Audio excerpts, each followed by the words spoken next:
Well, good afternoon, everyone. I'd like to welcome you to our annual Board of Appeal and Equalization meeting here on Tuesday, June 13th at 5:10 in the Commissioner's Room here at the Cook County Courthouse. I'd like to turn it over at this point to our Assessor, Bob Thompson. He has just finished passing a form around where every commissioner and other staff have had an opportunity to write down whether they were trained or not in preparation for this meeting. And Bob, thank you for being with us and leading us forward today. Thank you. So today, we had a number of people who had scheduled appointments, and I think we only have two that are actually planning on attending today. So we do have Lonnie Dupree here on behalf of John Reynolds. So that was our second appointment on the agenda. I just a quick kind of overview of what I handed out to you guys. In order of the appointments are the appeals. There's tabs there that separate them out, so you can just kind of flip to the next one as we go. The very last page in the packet is just kind of overall changes from 22 to 23 for the different property type aggregations. And I also have a separate packet of information here. I only printed one because I've went through a whole entire ream of paper this morning. This basically has all the sales ratios for the different taxing districts. It also has the list of all the sales that happened in the sales study period. And then it has that list of changes that is in your last page in your packet. I also included just a letter from the State Board of Assessor, or not the State Board of Assessors, but the Department of Revenue, related to the State Board of Equalization. So after we submit our assessment file for 23, they check all of the taxing districts to make sure that those ratios are within 90 to 105%. They also look at the coefficient of dispersion, the price-related differential, and the price-related bias. So in our report here for the State Board of Equalization, they had no recommendations. They didn't force any changes on us after we finalized our assessment. They did have two items that they wanted us to keep an eye on. Those were both down, primarily down in Lutzen. The issue down there is that the price-related differential is just slightly over the acceptable range. I think this is due to, and I had a conversation with my PTCO, in the beginning of the sales study period, there are a number of sales, particularly in the Caribou Highlands development, that were at a much lower sale price than the ones at the end of the sales study period. So what we targeted is those end of the sales study period. We raised values, so there were a lot of people who bought their units recently where their assessment went above the sale price because of the later sales were increasing. So that, I think, kind of threw off the price-related differential. Another thing that I think threw it off a little bit is they eliminated our time trend, and that was based on an appeal. So we had a 27% time trend recommended by the Department of Revenue. We appealed that, and they reduced it to 0. So effectively what that means is we would have had to increase all residential properties off water another 27% had we not appealed that. We appealed it based on the fact that we think that the market has kind of leveled off in the last probably 8 months, 12 months. We obviously have some seasonality to our market where it's busier in the springtime and sales are occurring more frequently. There's a lot more activity, there's a lot more listings. So based on all the information, we ran a 9-month time trend, a 12-month time trend, and then we looked at the 21-month time trend that revenue uses. And we put all kinds of information together. We were one of the successful appeals. I think there were 60-some appeals. Actually, I have the numbers right here in front of me. Statewide, there were 47 appeals granted. There were 63 total appeals. 47 were granted, so 75%. 3 were completely denied, and 12 were given a partial reduction to their time trend. So statewide, the time trends were appealed for the 2023 assessment pretty much across the state, and a lot of them were successful. So that was kind of a trend that we were seeing in many counties, that they felt that the market had stabilized and we shouldn't be applying this monthly appreciation to sales. So I can scan this or just put it together and email it to you. None of it is relevant to any of the appealers who are here. It's just general information about the assessment that we try and bring with. And I can also hand this to anybody if they want to look at it. But I think we can probably move on to the appeals.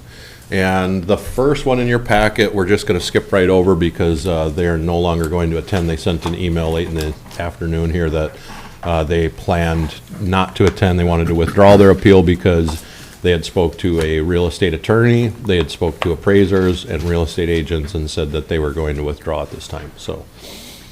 And that would be the Gary Madison. Yep. Okay. I did put together a comp grid. The comp grid suggests that the value is, the property is undervalued currently, but that's the case with all of the sales as well. So consistently, uniformly assessed, well below the sale prices.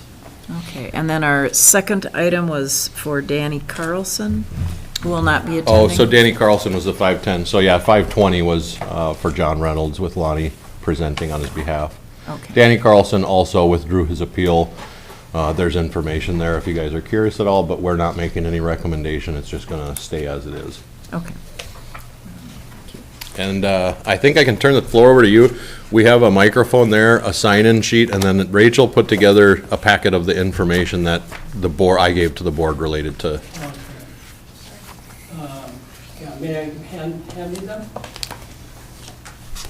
Certainly, yeah, I mean, it's, These are announcements. So I'm here on behalf of John Reynolds. I'm a good friend of his. Lonnie, if you could go to the microphone Oh, yeah. at the other table, please. Yeah.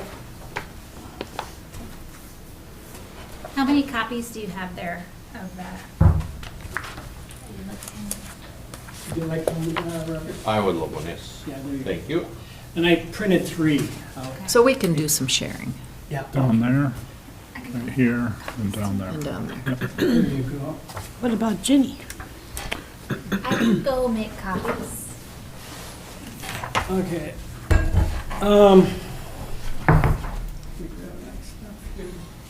So I'm here on behalf of a friend of mine, John Reynolds. He is going to make this current home that he just built up here his homestead. He doesn't have a second home. This is his only home. He currently rents down in the cities, and him and his partner want to move up here full-time and be a part of the community. Even though I organized most of the contracting and that stuff, I didn't do any of it, but I did design part of the house along with Peter Hendrickson. And then when I seen the tax or the property value assessment on it, I thought it was unrealistic. And I've been a contractor in the community for, well, I don't know, longer than I care to admit, and found that it was quite a bit overvalued. So if you look at the top first page on that sheet, you can see Ravenwood is John's place. It's 1,400 square feet. So it's less than every other one on this sheet of comparables there. It also has no garage, no basement.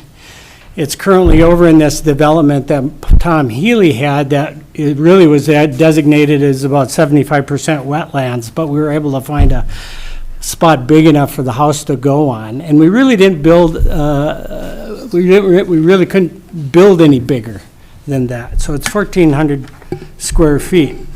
So that gives you some comparisons there. And then you go down to the second block, and here is a similar assessed value. So the assessed value for John's place was in 550, is that correct, Bob? Somewhere around there? 585. 585, assessed at 585. There's none on this similar square footage analysis that even come close to 585. And they're all even a little bit more in square footage, and these are all sales. And you got to take into account that he has no garage, he has no decks on this place. It's 1,400 square foot house.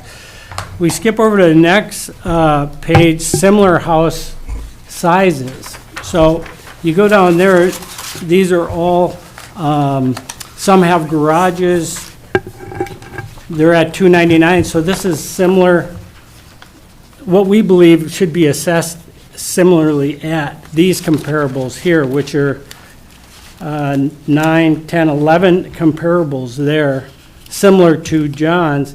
And some of these have basements, John don't. Some have two-car garages, John's doesn't. So to have his assessed at 585, when there's nothing else out there comparable to even that, and they're all in the 2 to 300,000 mark, I can't understand why the assessment would be 585. So,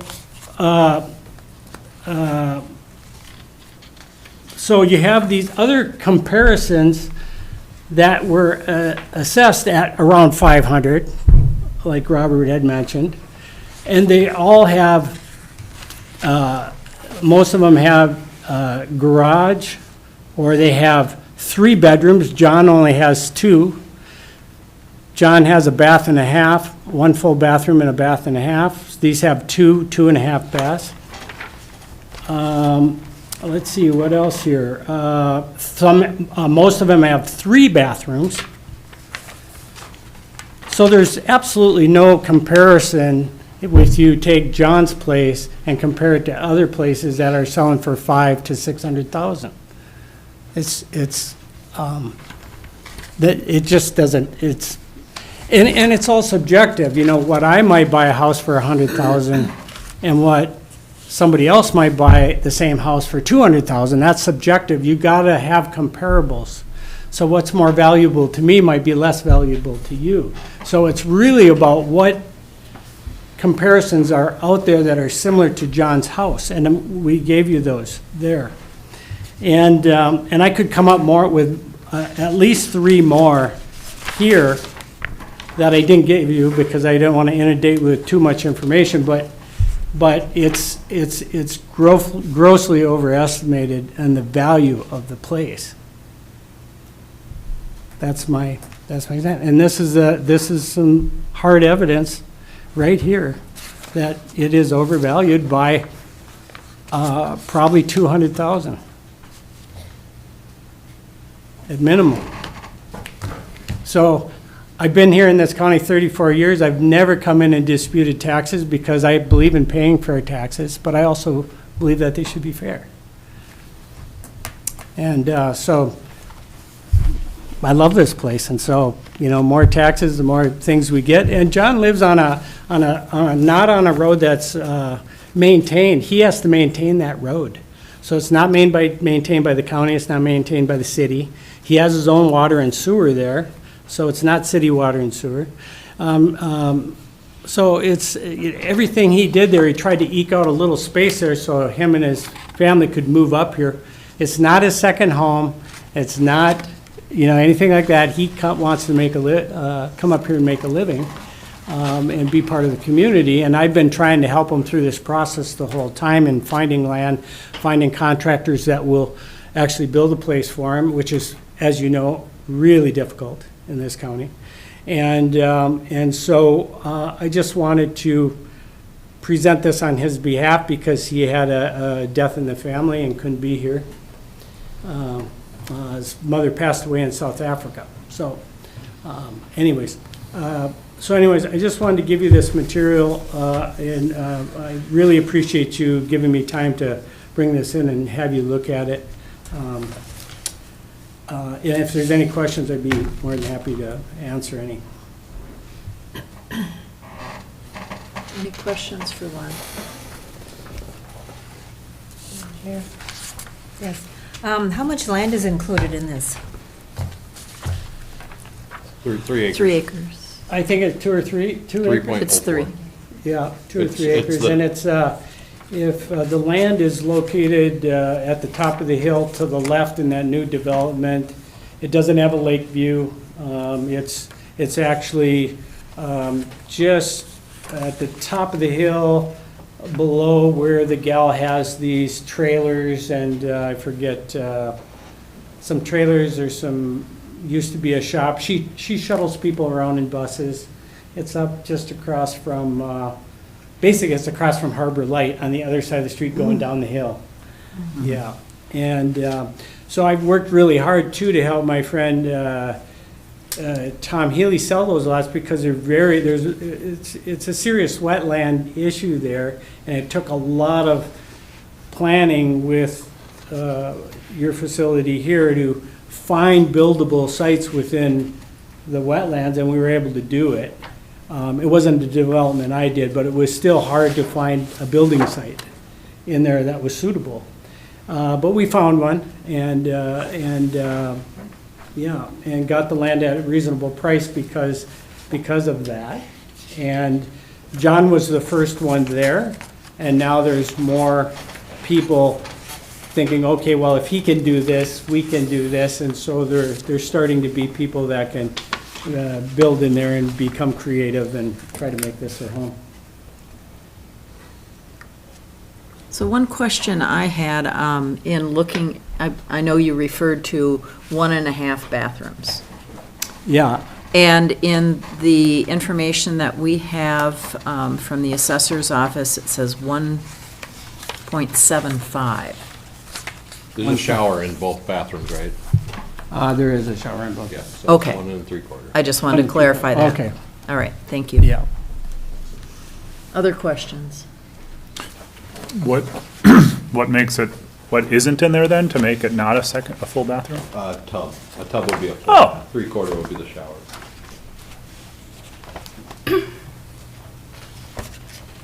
Commissioner Hawkins? So, Lonnie, what's the lot size required for when you're within the city limits for a water and well? If you're not hooked up to city water? sewer? That I'm not really sure. 2 acres. I'm not really sure what that is, actually. 2 acres, so, Yeah, it's got to be over 2 acres, then I'm assuming. so comparing 3 acres to some of these .3, how is that fair? I don't understand. How do we value land when you can't build a house on less than 2 acres? Unless it's on the city sewer and water. So I do have some comments related to, if Lonnie is finished, I have some comments related to the information he provided, and then I obviously have a comparable grid. In regards to the information that's put together here, there's 2 major components missing from the data. The year built is not disclosed on any of these homes. We're talking about a brand new construction that's never been lived in. There are sales of brand new construction, but I see that none of those are listed on here. Is there a reason why those weren't included? Well, I do have some here that are currently on the market Yeah, that are similar. but they're brand new construction. Let's see, one is, yeah. So yeah, that one I believe is in my comp grid as well, the one on 4th. No, this is one on Kramer Road. A brand new construction on Kramer? It says new, yeah, and it has 4-bed, 2 baths, That's a single family, new 300. listing. Say again? New listing, that was built in the 90s. Is that 319 Kramer Road? Yeah, Yeah, that's a manufactured home built in the 90s. So that kind of tells me that the search criteria for you establishing what was considered a comparable, in your words, was the square footage, or just merely the fact that it's a house. It looks like a lot of these are bigger. There's one smaller, but and they have garages. yeah, so the comparable grid that I chose, I have 2 brand-new construction sales. Obviously, people aren't building spec homes in Cook County, but when a brand-new construction sells, it sells for more than a house that was built 20 or 30 years ago. When you, as an appraiser, when you search for comparables, you look for year built, you try to get close to the year built, you look for square footage, and you look for the quality, the condition and quality, kind of hand-in-hand items. I feel the comps that I suggested are the 3 most similar properties, and there's actually a 4th comp in there as well. I think they're the most similar properties that square footage wise. I know Lonnie had talked about 2 bedrooms versus 3. Well, this is a brand new construction, almost 1,500 square feet, and the floor plan could have been designed any way they wanted it to be. They chose to do it the way they did.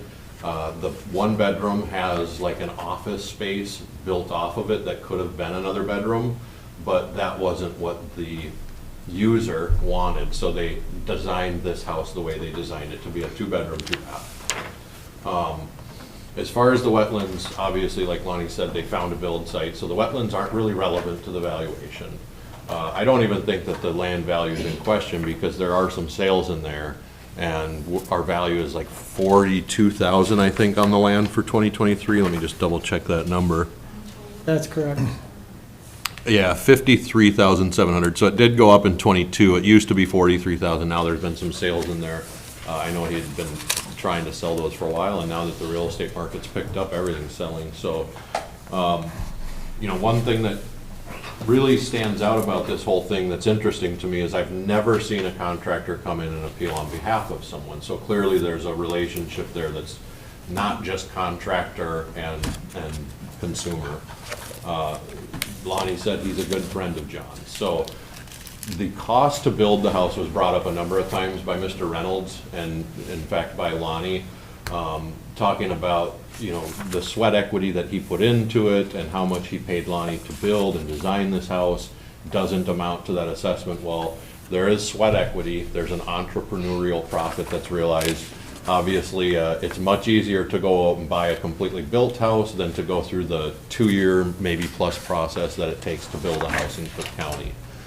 So, related to all the things that were brought up in the comments, the wetlands, the 2 bedrooms, those just don't seem to have any impact on the valuation. Now, in regards to the properties that were provided as comparables, I'm really concerned that some of these are extremely old homes. In fact, some of these, I see this one, 319 2nd Avenue West. That house needed so much work. It's preposterous to me that it would be compared to a brand new construction timber frame. But it's not just the houses, you gotta remember, it's the location, the land that they're on.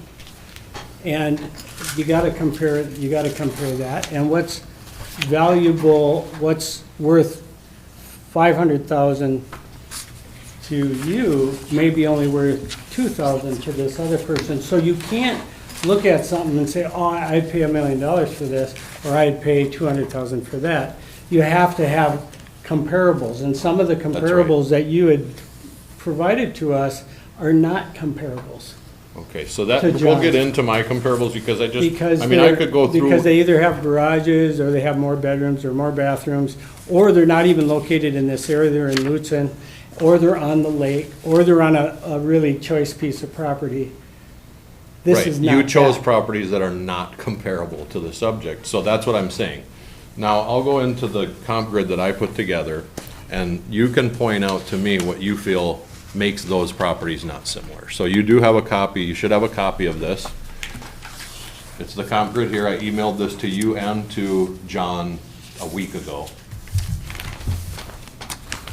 Now, the first comparable is the one on 4th Avenue West. This is the one that I would assume you would include as a comparable because it's a brand new construction. It's within the city limits of Grand Marais. This property is a pending listing, so it's pending at 539. We looked at it and it doesn't have the quality of construction and the cost of construction that a timber frame log home would have with an in-floor heat system. So the second one on the list is actually our best comparable. This is High Forest in Lutzen. So this doesn't have any walking amenities. You can't walk from High Forest Drive into town like you can up on Ravenwood. This is on a septic system. It's on a smaller lot. It's within 100 square feet of the house. It doesn't have a basement. It's literally the perfect comparable, and it sold for $591,000 May 23rd of this year. So that to me is the best comparable that we have of all of the sales that have occurred. We have the third comparable there. This is also in Grand Marais. This one is on the city sewer and water on a smaller lot, but it's very similar in size. It's not as quality as a timber framed log home, and it is not as good a condition as a brand new home. So, but other than that, you're looking at garage stalls. There's a reduction for that. That $5,000 per stall is a common adjustment for a garage. It costs much more to build them, but when you have two houses exactly the same and one has a garage and one doesn't, the real estate, the market doesn't recognize the cost of construction in that sale price. It's more or less a contributory value that you look at. What does that garage add to the value in the market?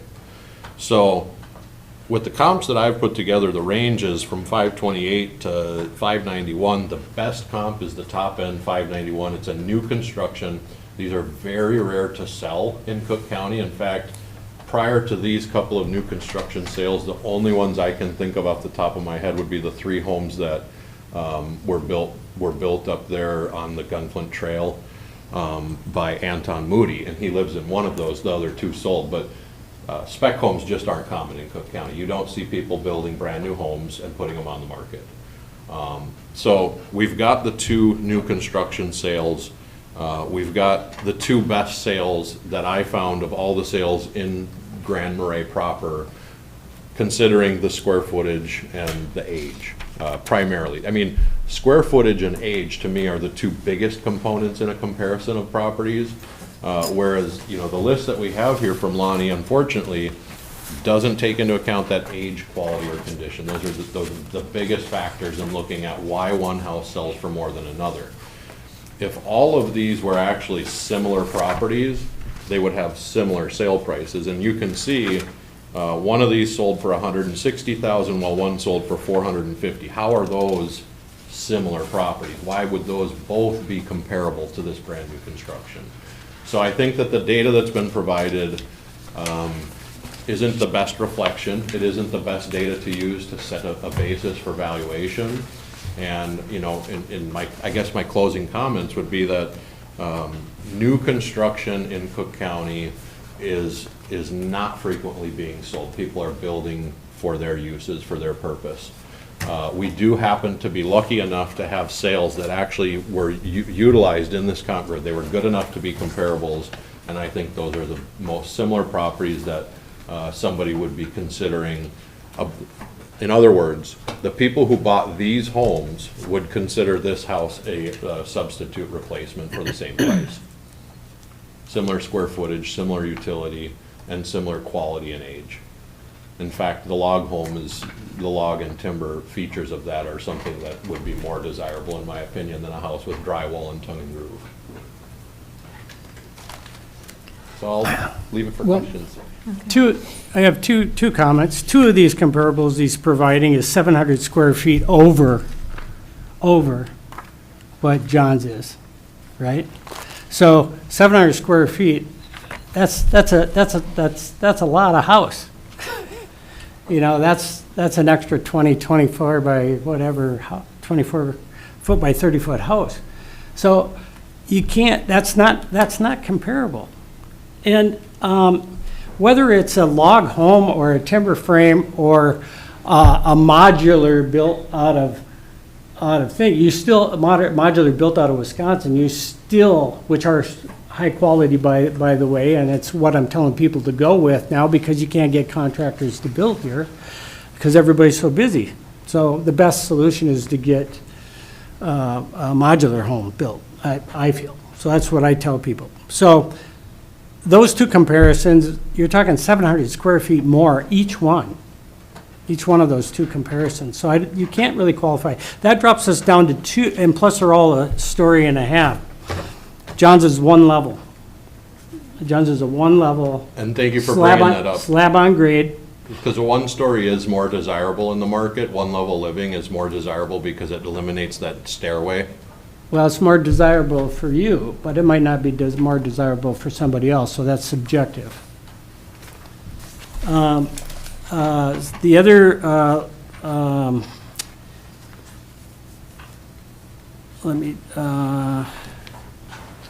so I guess I really don't have any more to bring to this other than also some of these comparables have decks. John does not. A porch deck, John doesn't have that either. I don't know if these have garages. Looks like one has a 4-car garage, one has a 2-car garage. Again, John doesn't have a garage. Right, so And there is a deduction. It's good that you bring that up. But, yeah, you credit for the garage, but like, Robert had said, of course, it costs a lot more to build a garage, as you know. So maybe you get $5,000 credit for a garage, but it's going to cost you $60,000, $80,000 to build a garage. We're not talking about building, we're talking about when people buy them in the market. So, anyways, but that's really all I have to say. I just came in here to be on part of my friend, and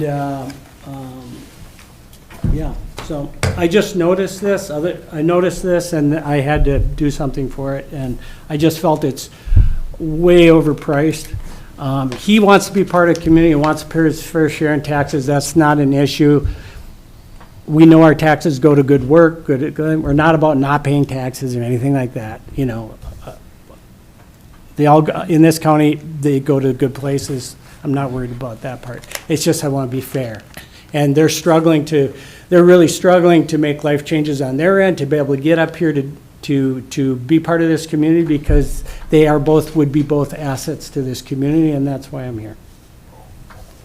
Well, Lonnie, I appreciate you coming, all of us do, and just so you know, it's recommended that the board hear all the appeals before we make any decisions, so just so you're aware of that, and there will be something that will come in writing. Okay, thank you so much. Thank you so much Commissioner. for listening. Yeah, I do have just a couple questions here.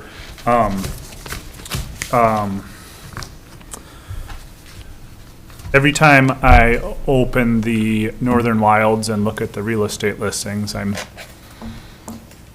feeling lost, and a little out of touch. So, have you talked to a realtor about what he could sell it for?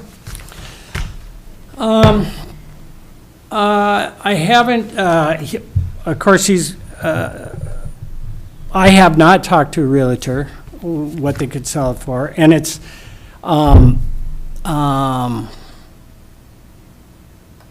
Because that's what I'm always shocked by, is just like, whoa, there's a lot of high dollar things selling, and so that's what makes me think, like, oh, new construction, and I know your style too. yeah, So it's yeah. like I would say if this was a second home for him. well, no, just for selling, like what? or- Because or that's if what we you- have to determine on is or the if value. or if he was just building it to sell, right? Yes, that I wouldn't even be in here. No, yeah, but either way, we have to do it based on market. Market value. And that's yeah. Exactly. And so that's kind of, again, what somebody could sell something for, somebody Edina will pay twice the price for somebody from somewhere else, right? So that's kind of subjective. You have to have comparables. You just can't go, that, to me, that house is worth a fortune. To somebody else, it might be worth half that. Yeah, So well- we have to go by what Is selling. comparables are selling. Yeah. And that's why I'm like, you can't just jump to the highest end of the Right. spectrum because it just happens to look nice on the outside, or it's built out of logs. Some people don't like logs, or some people don't care for timber frames. They will rather have painted walls and sheetrock or whatever. And so it's not, it can't be, yes, it's new construction, but and yeah, you could probably get somebody to buy it for, somebody that really wanted to move up here and you found the right person. Of course, you could probably get whatever Robert was quoting, 500,000 or whatever it is. But then again, somebody will go in there and go, well, this is, it's all open, there's no rooms, I don't like this, it's logs, these shrinkage and cracking, and I don't have to worry about chinking this thing, and this is not for me. So it's all subjective. well, it's just that we have to make our determinations based on what's happening in the market, and I wouldn't be surprised if that place could sell for 600,000 the way the market's going. It's just bananas, but it's not about what I would pay for it, because I couldn't afford $10,000, It's not about what you could buy, it's about what the market is doing, and so that's where I'm like, I don't know, it seems and that's what I'm saying, it's shocking what's going on, but it seems in line with that. Yeah, it did, well, so as a contract, I've been in the county for Yeah, long time, Oh, And yeah. I've been a contractor for a long time, and I build these kind of places for a long time. Yeah. And it's overpriced by But- at least a couple But have hundred you thousand. sold many of them? What's that? How many have you sold? Because the building is different than the selling. Yeah, And not, that's- actually, what I did in the old days is I bought substandard lots, put small log cabins that people could afford and get into, Mm-hmm. and sold them to those people. Yeah, And that's what I did. yeah. Because they were small, substandard lots that people that you weren't allowed to put large homes on because there wasn't the square footage for septic. Tiny and homes stuff. before there was tiny homes. So I did the tiny Yeah, homes. So I yeah, yeah. promoted the tiny, you took all these usable little odd-shaped lots around the county and put little log cabins on them, and that's what I bought and sold, Yeah, right, as starter places. Never sold one over 100 that I can think of. you should have held on. And these are mostly people, these are mostly people like Dave Turstig, Right, and yep, those guys. yep, and Dan and Bree, Yeah, yeah, and so these were young couples coming in to make a go in the county, and this is the way they could, because there wasn't water, sewer, utilities, a big lot where you needed other amenities. So, so that's what I did, Yeah. in the county. No, What are the ages, or the years? I'm not real sure on all that, but they're, because John helped put some of this together for me because I've been busy down at the school, but many of them, you also got to consider what the house is sitting on. What is the lot like? So there's a house right over here that they're asking $300,000 for. Terry at Backman's selling it. It's a old hip rough white. I bought an old house like that just down the road. It's called the Yarn Shop now. I bought that years ago. Great bones, good solid basement. It just needed some TLC in the inside, and it was a great location, great lot. So it's like this one, same contractor built that years ago. Excellent house, would be a great buy for somebody even at $300,000 because it's a humongous corner lot in the middle of the city. So that land is far more valuable than that $40,000 piece of property that John's got his house on. So it's where is the place built too? Does the place have a view of the lake? Is it not in a wetlands? Is it dividable? Is it in a corner lot in the middle of the city with city water and sewer? You got to take all that into account, not just it's a timber frame, So got to have comparables somewhere. And some of the comparables, which I, in part agree with Robert, are close to some of this, but they don't take into effect location. They don't take into effect that they're bigger, much more square footage, 700 square footage more on two of those. And so we just came up with the best comparables we could come up with based on not just the house, but also on the land. yeah, sure. Commissioner Mills. Thank you, Lonnie. And, Yeah. and Bob. Do I need to sign the here, by the way? Yes, please. Okay. Yep. And Bob, I noticed there's no, and sorry if I missed this already, but there's no adjustment for number of bedrooms. Nope. No, we don't adjust for bedroom count. We do that in the square footage. That's really interesting. The bank, so this, I'm learning, right? But the bank does do that, right? How many? Some appraisers might. Yeah. It depends on where the appraisers see the value. In a lot of cases, especially in like second home markets, the square footage is the primary factor that we're looking Oh. at Oh. related to like Sure. size of a house. Yeah. Well, Lonnie, thank you, and we thank you. really appreciate the fact that you came here on behalf of John. Yeah, thank you guys, thanks, Rob. All right, take care. Bye-bye. Thank you. All right, our next appointment is for Skip Lamb. So Skip did stop by today, and he said he wouldn't make the meeting. He did provide me a piece of paper, a letter here, the one page that I haven't got to you other than in this packet because he came in this afternoon. So I think it would be wise to read the letter during the meeting. You guys haven't had a chance to look at it yet. You did hear this case last year. It's the same properties that he's got 520 acres up on or 520 acres that are kind of on the county line there, up off the Sugarloaf Road, and then he's got the Lambs Resort, which obviously they both saw, well, Lambs Resort saw more of an increase because of the Lake Superior shoreline and the way it was assessed in prior years. And the 520 acres, not as big of increases, but he's still looking at that as well. So I'll read out the letter that he sent, and it's kind of crammed into the nook here, but yeah, here we go. Thank you. So, to the Board of Appeal and Equalization, Cook County, do the right thing. You all know Skip's added his bright personality he's got. So the subject is to keep my land values at the 2022 valuation. He cannot make this meeting. The valuations for 2023 increased my taxes by 100% in 1 year. This is not right. My valuation and tax increases for 23 and 24 were not justified. The issue is Lake Superior shoreline front foot valuation and the 40-acre valuations. The assessment office has done everything they can to help me solve this problem. This problem was solved in 2018 and 2023. Cook County 2023 is the first time I have ever asked you to not raise my valuations.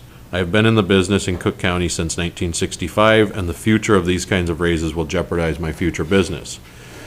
I am not responsible for the past actions of the assessor's office, but I feel like these valuations and problems presented here in 2023 are somehow my fault.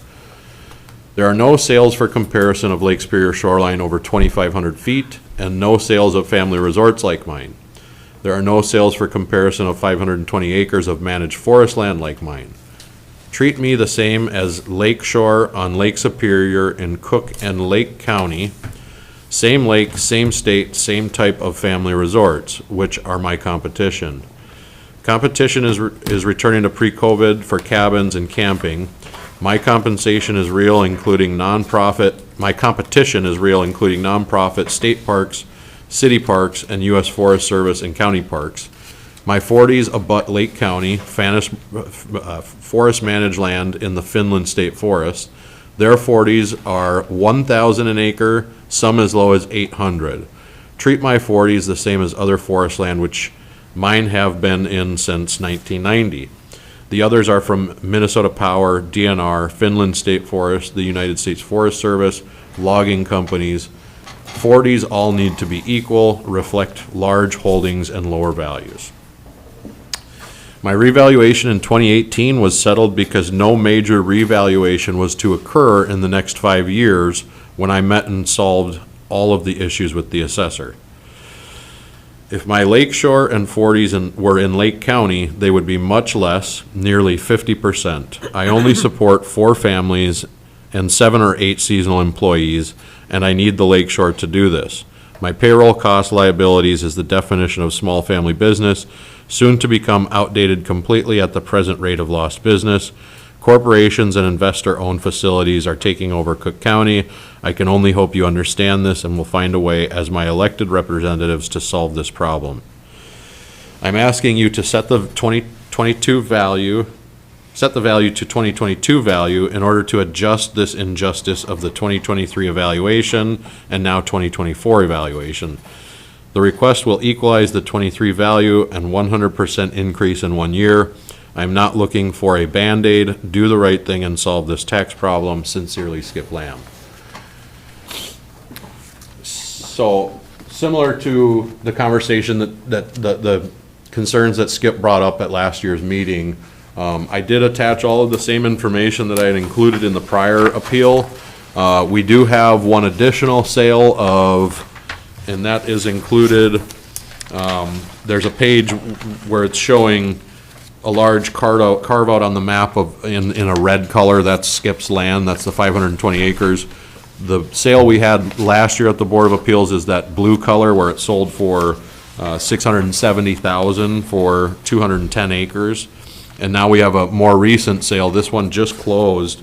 It sold for $450,000, and that one is just over, I think it's 100 acres exactly. So that one sold for $4,500 an acre. Skip is assessed at $1,569 an acre for the 23 assessment, payable in 24. And I did I did include two pieces of paper that were not in your binder. Those were sales that I looked up after Skip had come and given me his letter. So there's one sale that I found in Lake County for $56,000 an acre, I think it was. And that was a good example of, regardless of what they are assessed for in Lake County, they're also selling for more than their assessment. The assessor in Lake County may have more ground to make up than I do. I do have sales that support the valuations that are on those 40s. And, you know, Skip also brought up the managed forest issue, the fact that he's enrolled in a managed forest plan. So I attached the first page in here is the Department of Revenue's kind of an overview of the managed forest plan program. Nowhere in there does it say you should be getting a value reduction. It actually is a reduced tax rate. It's a 0.65 classification rate. So when you elect optionally to enroll in this plan, you get a lower tax rate. It is also a plan you can withdraw from at any time. It is not a plan where you're locked in a 5 or 10 year increment. So the managed forest aspect of it to me doesn't have any relevance. It's something he's choosing to do to save on taxes. And there is no provision for a reduction in value on those. I also included a map of Lake County assessments. Skip had pointed out that some of the acreages were valued at $800 to $1,000 an acre, and that's not what I found in the Lake County assessment data. It was closer to $1,200 to $1,000 an acre. Again, it may be that Lake County is catching up still, where we've already made some of that ground. I know they have a lot of publicly owned land, so they probably don't get as many sales of 40s out in that area, that far east end of Lake County. But also another thing that I think really stands out to people, and you know, I know when Skip was doing some comparisons of other resorts in Lake County and what their front foot was assessed at, those comparisons are near Silver Bay, and I think everybody in this room knows that you can buy real estate for cheaper in Silver Bay than you can up here in Cook County. You know, Schroeder, not much different than Lutzen and Tofty. They're very high demand. Lutzen and Tofty, in fact, I think Lutzen is probably more in demand than Grand Marais right now, but very close competition between the west end of Cook County and Grand Marais. I think he also cited, he said somewhere in there that there has not been a sale of over 2,500 acres, and I do have one sale, and I can't recall off the top of my head, but I think it was over 2,500 acres. So I have a piece of paper in here that's Cook County Assessor's letterhead. It's dated from last year's Board of Appeal and Equalization meeting. It's got all kinds of information on the resort. Just, Bob, you said 2,500 acres, but I think you mean 520? 520 feet, so I said Oh, 2,500 2,500. acres, I meant 2,500 feet of shoreline. Yeah, thank you. Okay. So 2,500 feet of shoreline, he stated that there hasn't been a sale over 2,500 feet. The one sale was 2.7 million, and I can't remember exactly, that one has, well, he's at 1,970 feet. So almost 2,000 feet of shoreline sold there, sold for 2.6 million, that's 1320 per foot. So that's, the price per front foot is 1320. Skip's property in 22 was assessed at 1,091, so it was still about 30% below that sale. Also, a difference between that sale and Skip's property is that Skip's is zoned mixed use, so commercial is allowed. It's also allowed residential because the mixed use, Schroeder did some changes so that you could build a residential residence in a commercial zone. So mixed use, it opens up the door for any type of development. He's got a very large piece of land there, zoned for any use and a lot of shoreline. Another great thing about Skip's land is that it's a lot of campground. There's not a lot of development that's happened there. I mean, that, to a developer's perspective, to a prospective buyer, the options are endless with that property. There are some cabins that are built there. They're not in the best of shape, but they're rentable. He's renting them. He's getting an active income off of them, just like everybody else with a resort. So, you know, this, like I said, is very similar to what we all reviewed last year. Schroeder actually had the smallest increase of any of Cook County, any taxing jurisdiction. They had the smallest overall increase on, like, their, say, Lake Superior shoreline, residential, seasonal, recreational. So, you know, looking at the what we all looked at last year, there hasn't been much change, and there's been no new data to say that the assessment is over. There's not a sale that came through to say, oh, well, maybe we're too high. So based on, what Skip provided, it seems like it's very much a conversation about the difficulty in paying the taxes and the increase and how that's impacting his financials. But nonetheless, we're supposed to stick to the market data. Skip has an appreciating asset, and, it's not always bad news when that's the case. Excuse me, can I Thank you ask so a much. question? Commissioner Hawkins. You made a comment that the Skip's parcel is valuable to a developer that could come in there. That doesn't seem quite fair to me. If, I get it, my house, I could put a apartment in my house. It's possible. Do I get assessed for possibility of what I may do to my house? Or do I get assessed on what is actually there? Who am I getting compared to? Are can you we explain going to it? have a conversation about your property or about Skip's? No, but that's what I'm saying. So why, there's Skip, this is what he's using the land for. I get some developer may offer him $10 million because I could do something with that. But if Skip is only using it for a campground in a current business, isn't that how we evaluate? So it's The ad valorem. properties? The property taxes in Minnesota are ad valorem. That's at market value, what someone is willing to pay for it, not what Skip is using it for. It's highest and best use. Wow. I guess we're gonna price all of us small people out of Cook County. Well, Wow. it's not us pricing, no one's getting priced out, Commissioner Hawkins. We all saw last year, properties that saw 30% value increases saw a tax decrease. So rising values does not equal rising taxes, right? We can all wrap our head around that. Yeah, So- were you in our meeting today? Well, I wasn't, and I was too busy to Guess watch what? it. I wasn't, and I was too busy to watch it, but rising values do not equal rising taxes, right? So the concept of at-market value, no one here is to blame for what's happening with real estate other than the people that are buying the real estate. So the person who bought that $2.7 million property in Schroeder, that has an impact on the assessments, but that doesn't necessarily mean it impacts the taxes. The reason why Skip got hit so hard in the wallet is because he was undervalued in the past.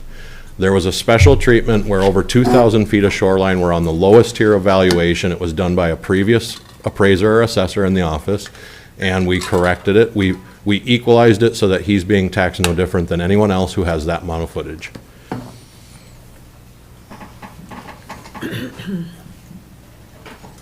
Other questions or comments for Bob? I really don't have any more on the Skip appeal. I mean, all the information that's here is mostly the same information we saw last year. I included some updates on Lake County assessments and sales just because of the letter that Skip provided today.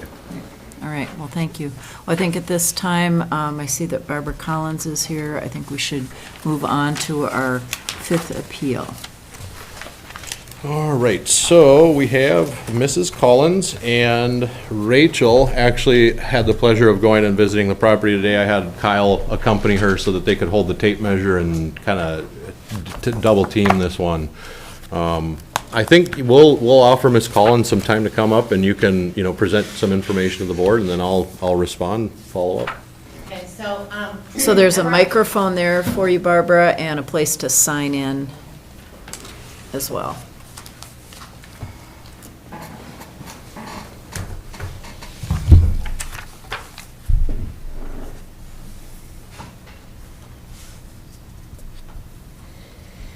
oh, I was copying the one I'm doing. Okay, so, Thank you, Bobby. I have one copy of all of my stuff, but I don't know if you can project make a it or. copy. You want to get a copy of the stuff we have? I don't for her? know. So, first of all, I have to explain that I've been an accountant for over 40 years. I'm a numbers person.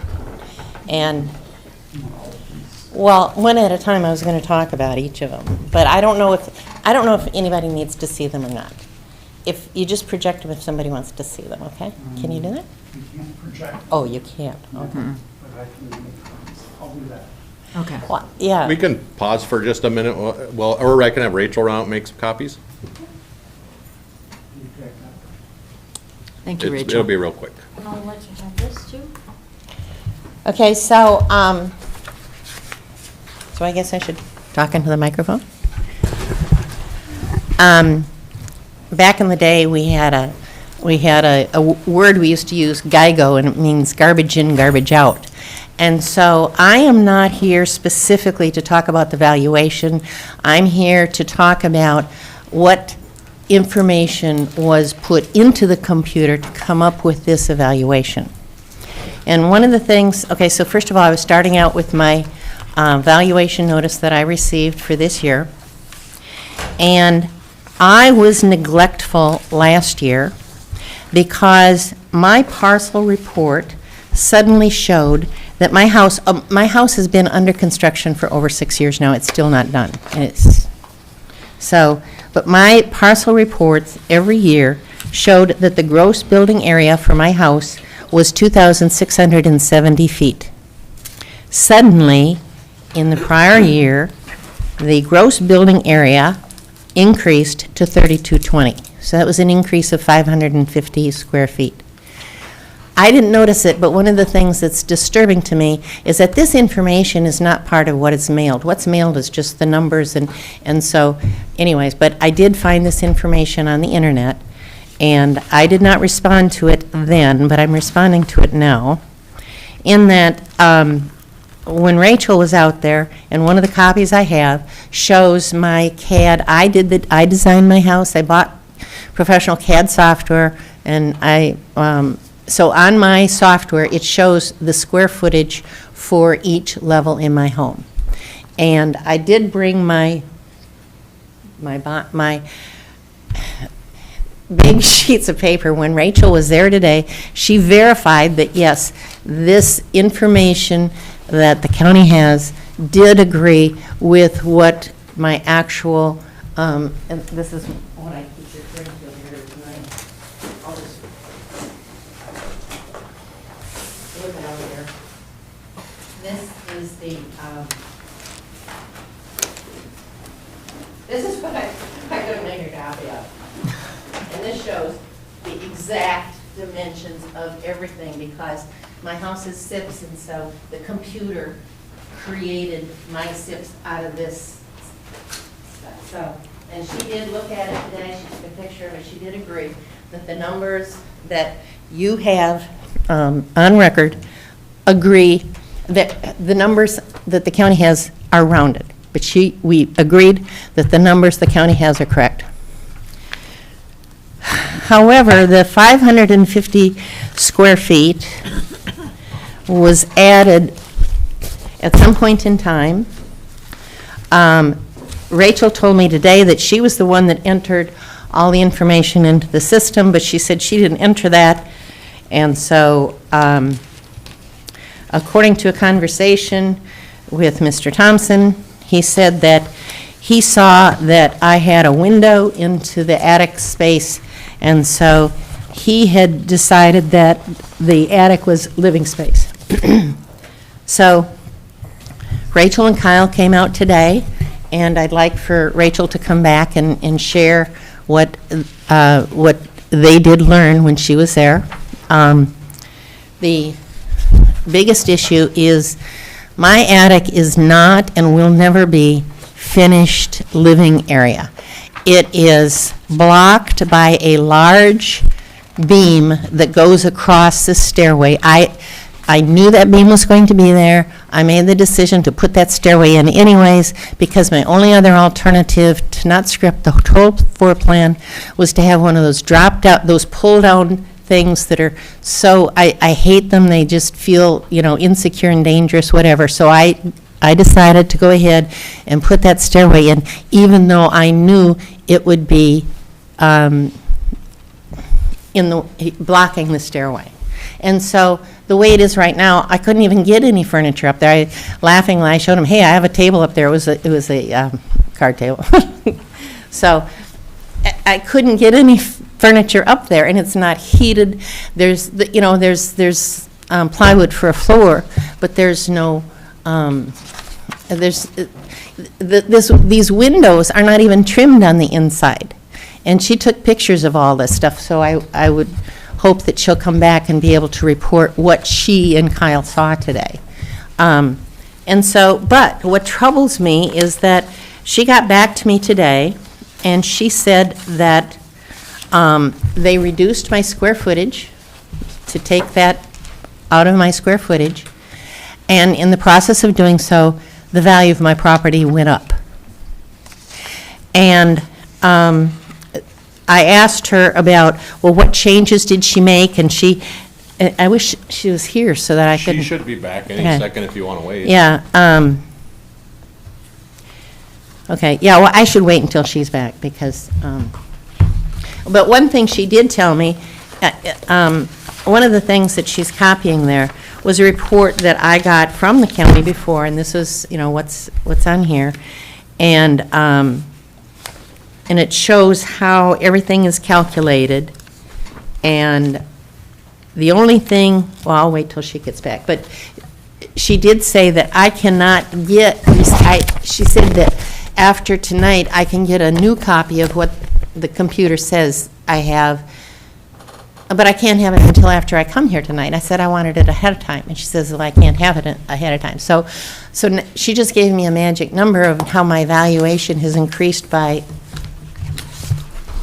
today it increased by almost 5% just in a few hours, the value.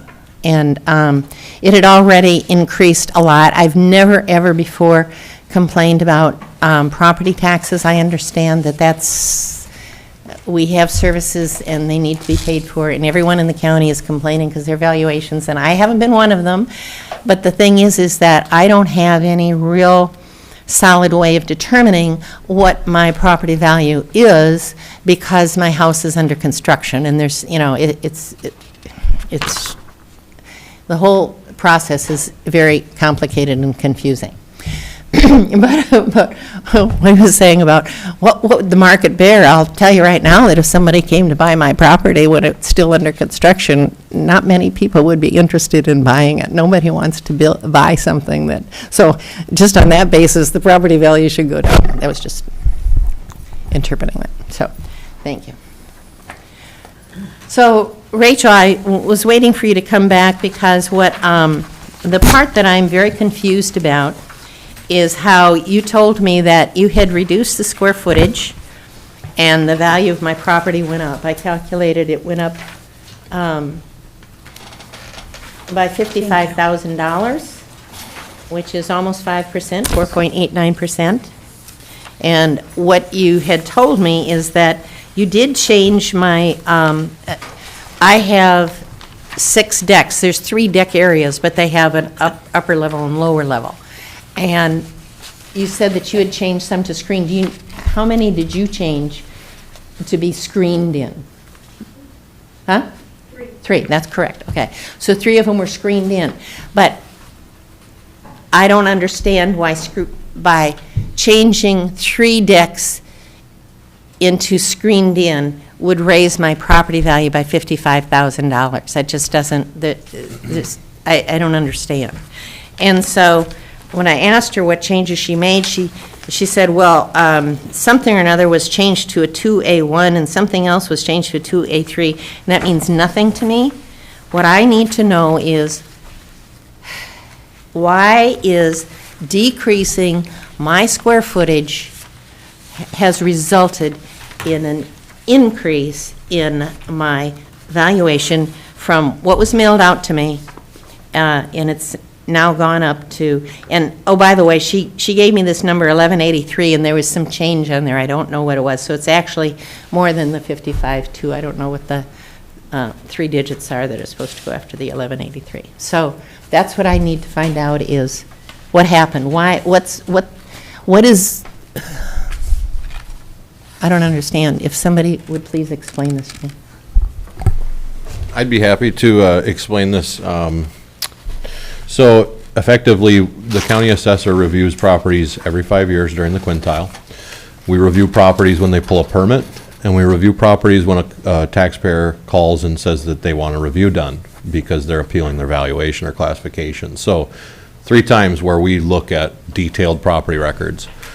No one in my office has ever been in the house other than today. Kyle stepped into the entryway when he was out there for the permit inspection last winter, had a conversation with Miss Collins, wasn't able to see the upper level, wasn't able to see the vaulted ceiling. That essentially makes it one unit of area. When you're up in this attic space, there is an open loft with a decorative railing where you could drop your ponytail down, and it's a Juliet balcony up in this attic. So there's also a book nook up there.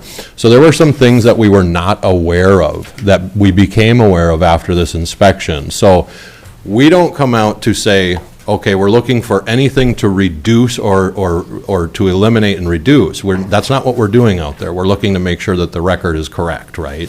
Okay, and the square footage that you measured of that nook, Rachel, was what?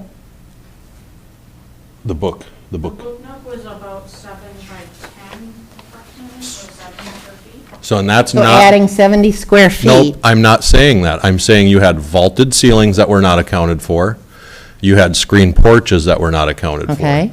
And so after Rachel had this conversation with you about reducing the gross living area, I came over and looked at it and reviewed the work. And I am going to tell you right now that looking at those photos, I disagree. I think that is living area, however, unfinished living area. But did you look at the picture of the stairway? I did. So that's And called so that is- functional obsolescence. That is access? That's Did you functional. see the picture of Kyle? Yes, I did. Against that? Yes, I Can did. you show that picture, please? So there are every commissioner has the packet, you have the packet as well, it has most of the photos that they took. And so we can start with the first photo, if everyone wants to turn to that first photo on the packet. Where's the one of the, where's the one of Kyle with the, see, the stairway is blocked. Where's that? So we I do don't see have that a picture. photo of the beam in the stairway, that's the last Can- photo. Can you show the picture that you took today with Kyle? It was standing too there? blurry. Bobby Collins. Okay.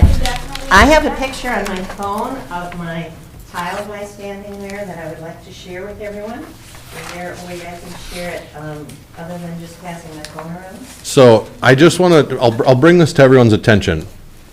Given that she was the designer, the architect who designed this on a CAD software, Can I show it ended this? up with a roof support beam. That's the beam that is blocking my stairway to the attic.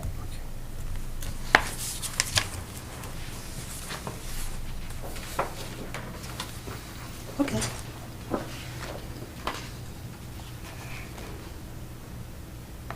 And my intention is that the attic was never supposed to be additional living space. And that's why I didn't care if the stairway was blocked. It was better to me than a pull-down stairway.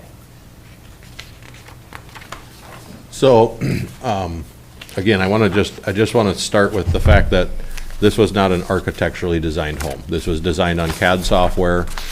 The result is that where the stairway was planned, there's a roof support, a laminate beam that goes through that stairway, and Kyle said it's about 4 feet. You know, you have to duck under it, unless you're less than 4 foot tall.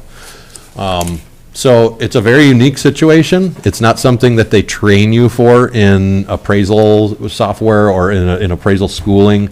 The question here is the entire attic not counted as cubic square foot that was built into the house? It's under the roof. It's not directly vented to the exterior like an attic is.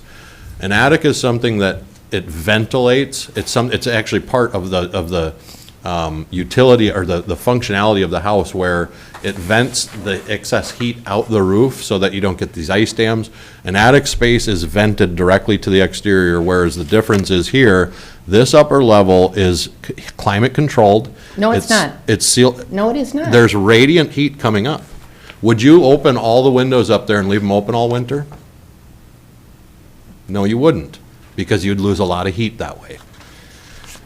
So That's what the air my point in exchanger is this for. whole thing is, we've built walls, we've built floors, there's doorways in there. There is a finished area in there, right? The book nook? There is a small finished area, like she said, it's what, 7 by, how many feet would you say?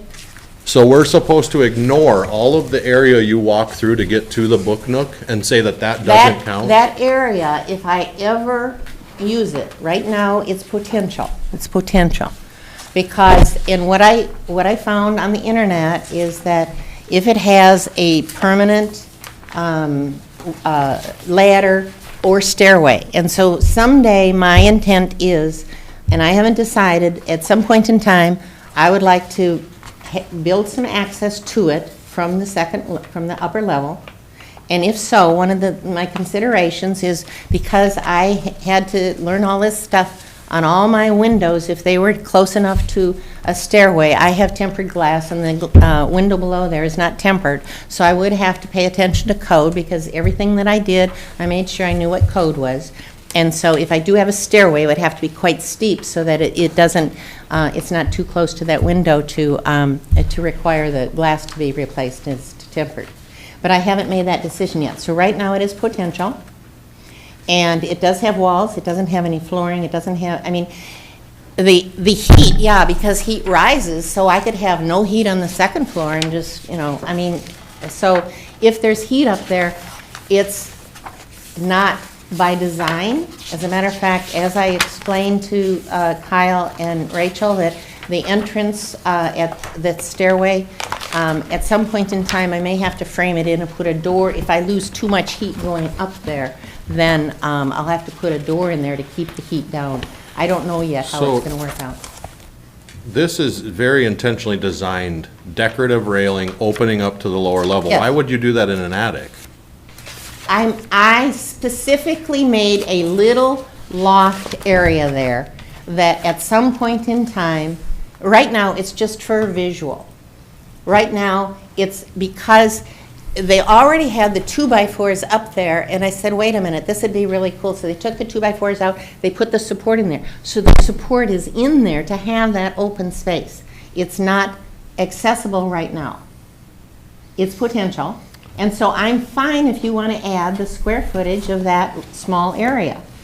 It's not, I don't have a ladder yet, I don't have stairs, I don't have a reasonable access to that area yet, but probably sometime in the next 2 years I will. So if you want to add the square footage in right now, I'm okay with that. Because sometime in the next couple of years, I probably will have access to it. But the rest of the attic, none of the rest of the attic is accessible, because the only access is that stairway that is blocked by that big beam. That's not living space when you have to crawl under a beam to get up there. Well, never was I will agree that it creates some challenges and some very uniqueness to it. Yes. But here's my thought, is you spent the extra money to add this upper level.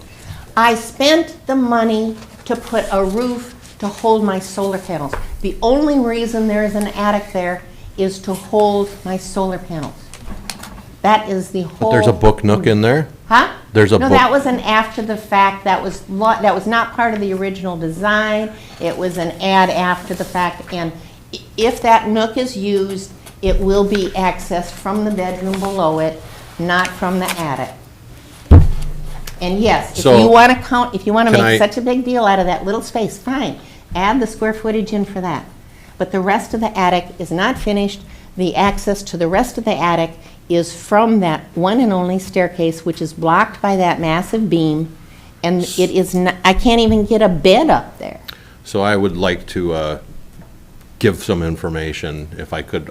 So, but what I want to know is, how come, what you're saying, adding that, if you add the nook, which is a very small space, but you subtract all that extra square footage that you put up there, why did my valuation today go up by $55,000 and some dollars? All right, I wanna- so Bobby, have you presented all your information? I think so. Let me see. I do want to point out some of the things as far as the handouts here, is that the parcel report, I have the parcel report from the previous year. This was the assessed value in '21 for taxes payable in '22, and that shows the gross building area of 2670. And then the one for the subsequent year, that's when it went up by 3220. So it went up by 550 square foot without my realizing it, without my being aware of it. So that's what those copies are there for. And this copy here, Rachel did verify that this copy that is on file with the county does agree with the manufacturer's measurements rounded. And we agreed that these numbers were the same. These were rounded numbers of the actual. Is that correct? Okay, so this just shows that this square footage that the county has does agree with what my house is. The other things that I have attached on here have to do with what I started out by saying, garbage in, garbage out, because what I don't understand, if you see on this second page here, I have some little pencil notes, and I see that this base area, the 939 and the 436, those are those two areas that you see on here, and so when you multiply them out, that's how you get the 3220. So that's what's going on here, and that's how the square footage was being calculated. So if you look at this, what the information that Rachel gave me today is instead of the 2670, they have today decided that my square footage is 2750. And Kyle and Rachel crawled around the outside of my house and measured today, but my house hasn't changed since it was designed, and so I don't know why what they had on file before disagrees with what they measured today, but whatever. But even though, so fine, so and that's on this sheet that I have here. So my square footage before was 2670, and now today it's 2750. So, okay, that's not that big of a difference, but why did it go down from 3220 to 2750, and my valuation went up by that big, oh, and then this is just a copy of my floor plan this is my CAD software that I submitted to the SIP company that they made, and this agrees precisely with that, because this is what they used to create that. So Okay. that's what that is. All right. So- Thank you, Bobby. So Assessor Thompson will give you an opportunity to share information at this point. Thank you, Chair. So the big question here is this third level, this upper level, the attic or the loft, whatever you want to consider it, is it considered gross living area? Should it be counted as square footage? If my appraisers were out in the field on the average day and they came across this building from the outside, that is exactly how they would put it on the record, as a 2.5 story. That's what we do, is we typically look at things from the outside. If we can get in, great. We usually ask if someone's home to come inside. But from the outside, we make that assumption that 8-foot wall means that there's some space up there that's being utilized, and there is. So, this is a unique situation, like I said, where the beam is crossing that stairway that has never been addressed in any class I've ever been to. So, if you, let's just put it this way, if you're another taxpayer and you built the same 2 floors and didn't add that loft, should you be taxed the same as Ms. Collins? I don't think so. I'm not arguing the loft. That little space. The whole thing you're arguing is whether or not that counts as square footage. That is the argument. That little loft that Rachel. No, I'm talking the entire upper level. The rest of the attic is not accessible, because that little loft that you are focusing on someday will have its own access. It will have either a ladder or a very steep stairway from the bedroom below it. Someday it will, probably within the next couple of years. So if you want to go, if you're focusing on that loft is a very, I'm very talking small about the area. entire upper level. The rest If I of the could upper finish level will presenting, not have any access other than that blocked stairway. I've heard you've said that number of times. So let's right now You've had an opportunity to present. Assessor Thompson, Okay. present. Thank you, Mrs. Chair. So now that's where I'm saying, if you had a house that didn't have this upper level, and you see the photos, there's storage, there's things being stored in there, they're dry, they're kept out of the elements, there's expensive solar equipment being stored and housed in that area. There are doorways. I don't know why you would need a doorway in an attic. If it's not considered a space you're frequently using, why would you have 6-panel solid doors up there? 2 of them, at least, evident from the photos. There's also wiring up there. There's wiring for lights, there's wiring for future expansion. There's a big red pipe coming out of the ground, that PEX piping, is that for future plumbing? What are you talking It looks like there's a roughed-in bathroom almost up there. Oh, not at all. But- Not at all. Show, no, There's no water up there. So, the whole thing with this is, should we be treating it as living area, or should we be treating it as something else? Now, Ms. Collins did bring up, like an unfinished basement. If you have a basement, we value it. If it's finished, there's an added value. We don't have something like that for attics. So, we could build something into our CAMA system, but it would be unique to one property owner. And that, to me, just doesn't seem like it's a good practice to build something into CAMA for one property. The beam blocking the stairway, whether it be due to the design, or whether it be due to needing to relocate that stairway, like you say, my concern is the entire upper level, not just the nook that is finished with walls and floors and a decorative railing that looks over the lower level room. I think that if we set a precedence by saying that shouldn't be valued like it's unfinished square footage, I'm gonna have a lot of people coming in and saying, hey, I have this unfinished room, I have this utility room, I have this, I have that, it shouldn't be counted in my living area.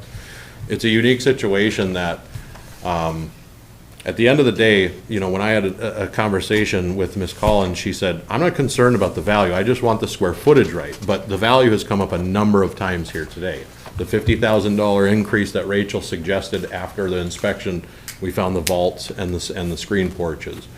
After I went over and looked at the work that Rachel was doing, I didn't think that we should be taking the square footage off. I think we should be counting it as living area that is unfinished. And we have a way of doing that, a percentage of completion. We have a checklist that we go by. And, if there's not paint, if there's not drywall, if there's not flooring, we take those percentages off of that square footage. So I think in fairness to other property owners who don't have this upper level room, you have to consider it as something that adds value. It adds utility, there's a use for it, and in fact, there's a finished area. So I think what Ms. Collins suggested earlier is that we add that finished area in the 3rd floor and only that, and just ignore the unfinished areas. Well, to me, we're walking through an area that's unfinished and not counting that as gross living area, but then you enter an area that is counted. And I've never seen that in any property record before in my life.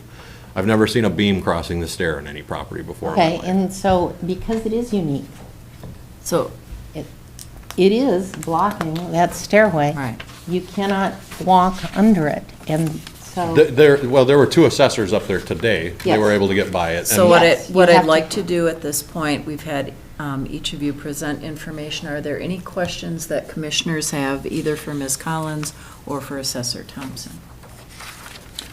Commissioner Mills. Thank you, Madam Chair. What is that red pipe? I have no, where? The red PEX that's curled up. Oh, okay, so what someday after my house is done, I'm hoping to have a standalone sauna. And so all the excess building materials, I'm storing up there just in case. I am totally into reduce, reuse, recycle. And because I had this whole big, huge, unfinished storage area, that is loose not PVC, loose, what do they call it? PEX. PEX, that the plumber just left around. That's not hooked to anything, it's just in there. And by the way, you mentioned those 2 doors. I got those free at Cook County Home Center because they were outside being rained on, leaning against one of their things. And he says, you want them? I said, sure, I can figure out something for them.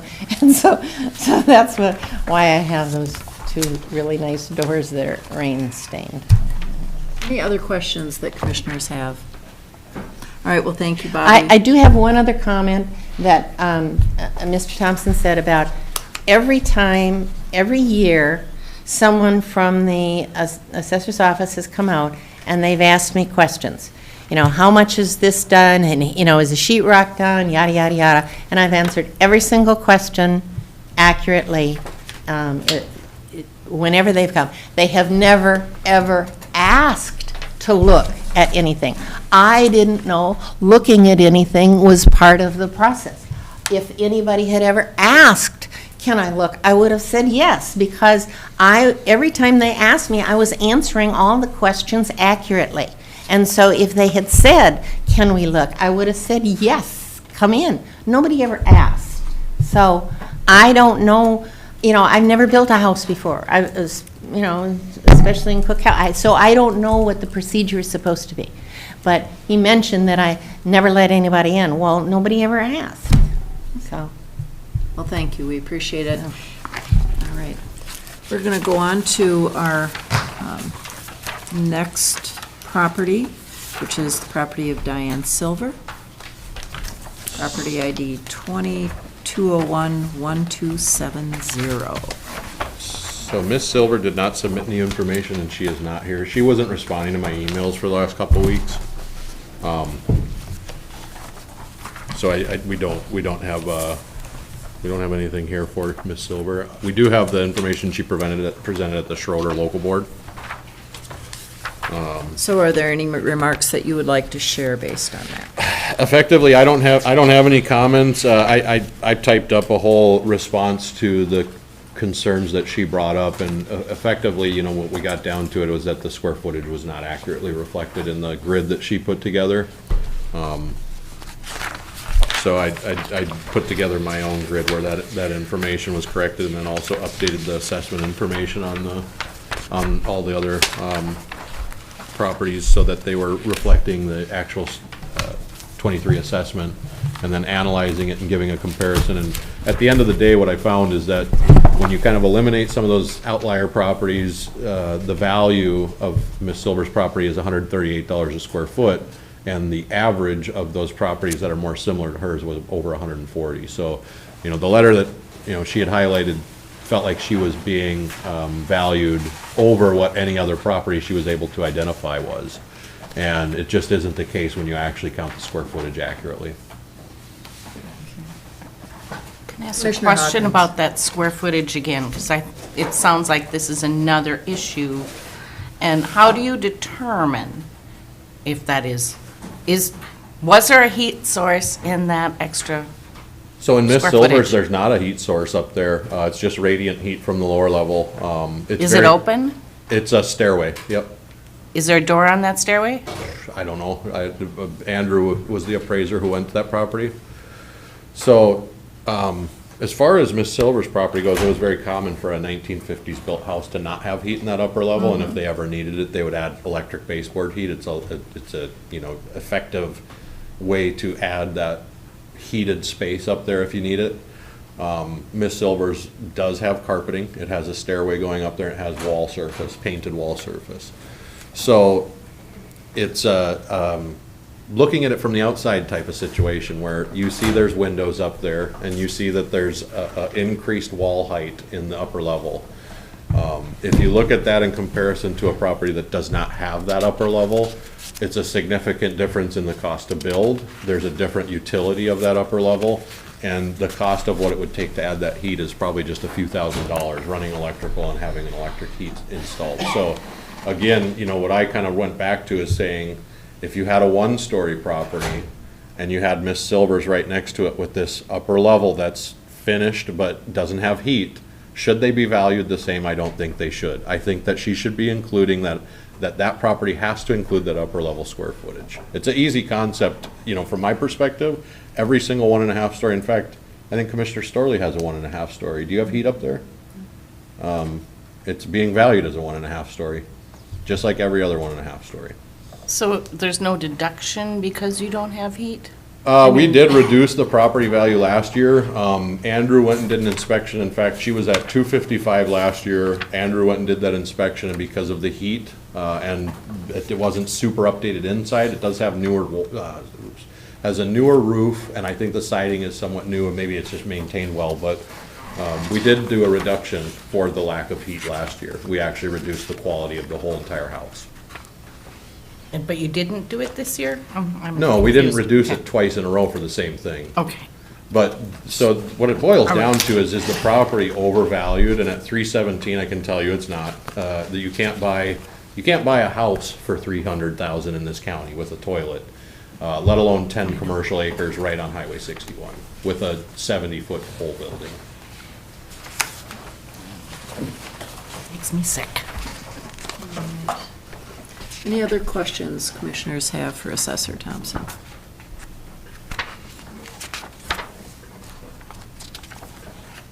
All right. And we do have it looks like a walk-in. There was no appointment made. So, Mr. Mordini, you have some information you'd like to present. Yes, I do. Good evening.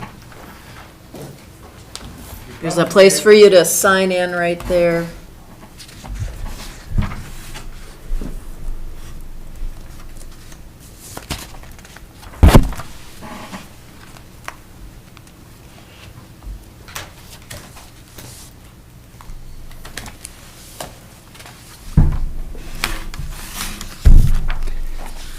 First of all, I'm a little nervous about attending this because of what happened the last time I attended this.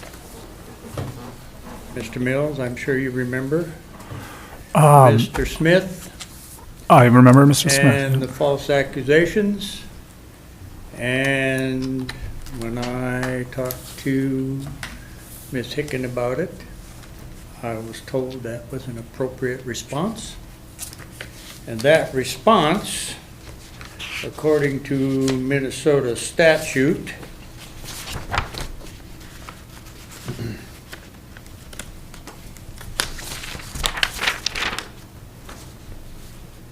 (718.6), it is a criminal offense to false report to law enforcement, and that's what Todd Smith did. I was investigated, questioned by the sheriff for no reason, because I didn't do it.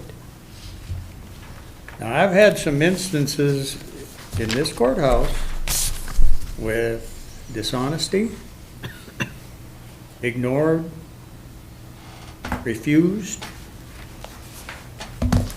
and Todd Smith was here for, 5 years with no credentials and no ability to get the same.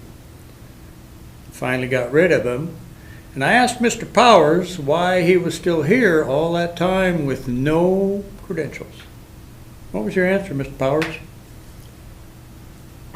He needs a job. That was your answer. He needs a job. So, somebody with no credentials works here for 5 years because he needs a job. So We'll do you have more of some, that later. so you have some information regarding an appeal for us? I have, yeah, in fact, I Okay. do. My land value went up $33,300 this year, and nothing has changed. In fact, there's been a considerable amount of damage. My yard has flooded 5 times, my house has flooded, my porch is on the ground, because the DNR chose to put in a 6-foot pipe in the stream above my house, and nobody had brains enough to think that maybe something downstream would happen. I came to see Mr. Thompson. It says right here, questions regarding value or use, contact the assessor's office at 387-3650. Please be prepared to provide information or documentation if you feel the notice has incorrect information. Video of the flood, video of the damage, pictures of all the damages, all 5 times. What did you say, Mr. Thompson? I said I'm not going to put that thumb drive into my computer. Won't look at it. Refuse to do his job. Why? You can print the pictures out. I'll look at the pictures you print them out. There's video on here, can't print that. Now, done considerable damage and it still went up $33,300. You can come out and look, but you aren't gonna see anything because I had to fix it to use it. All my gravel from the yard is down in the woods. I had to haul in gravel because I can't doze it out of the woods. My porch is on the ground. This shows mold and rust that I've been scraping off the house since it happened the last time. I'm a firearms dealer. I have all my inventory out there. Over $100,000, and I'm scraping off rust and mold. It's all right here. All you gotta do is look. Nobody wants to do their job. I don't know why. You're getting paid to do a job.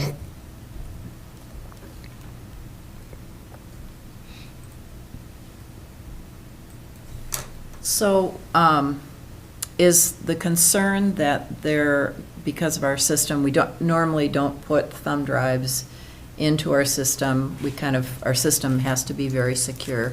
Is there a way that we could work with you to get that information? You can have the thumb drive, do whatever you want with it, but I want it back intact. Because I'd certainly, on my personal computer, not a county one, be happy to look at that. All right, there you go.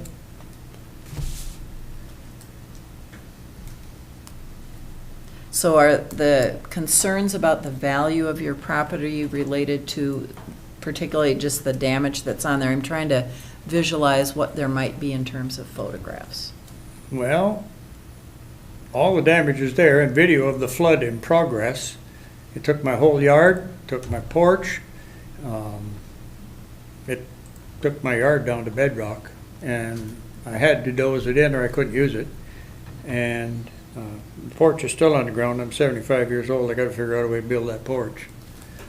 And I had the house open all summer and couldn't dry it out, and I don't know how bad it is under the house because it hit the house.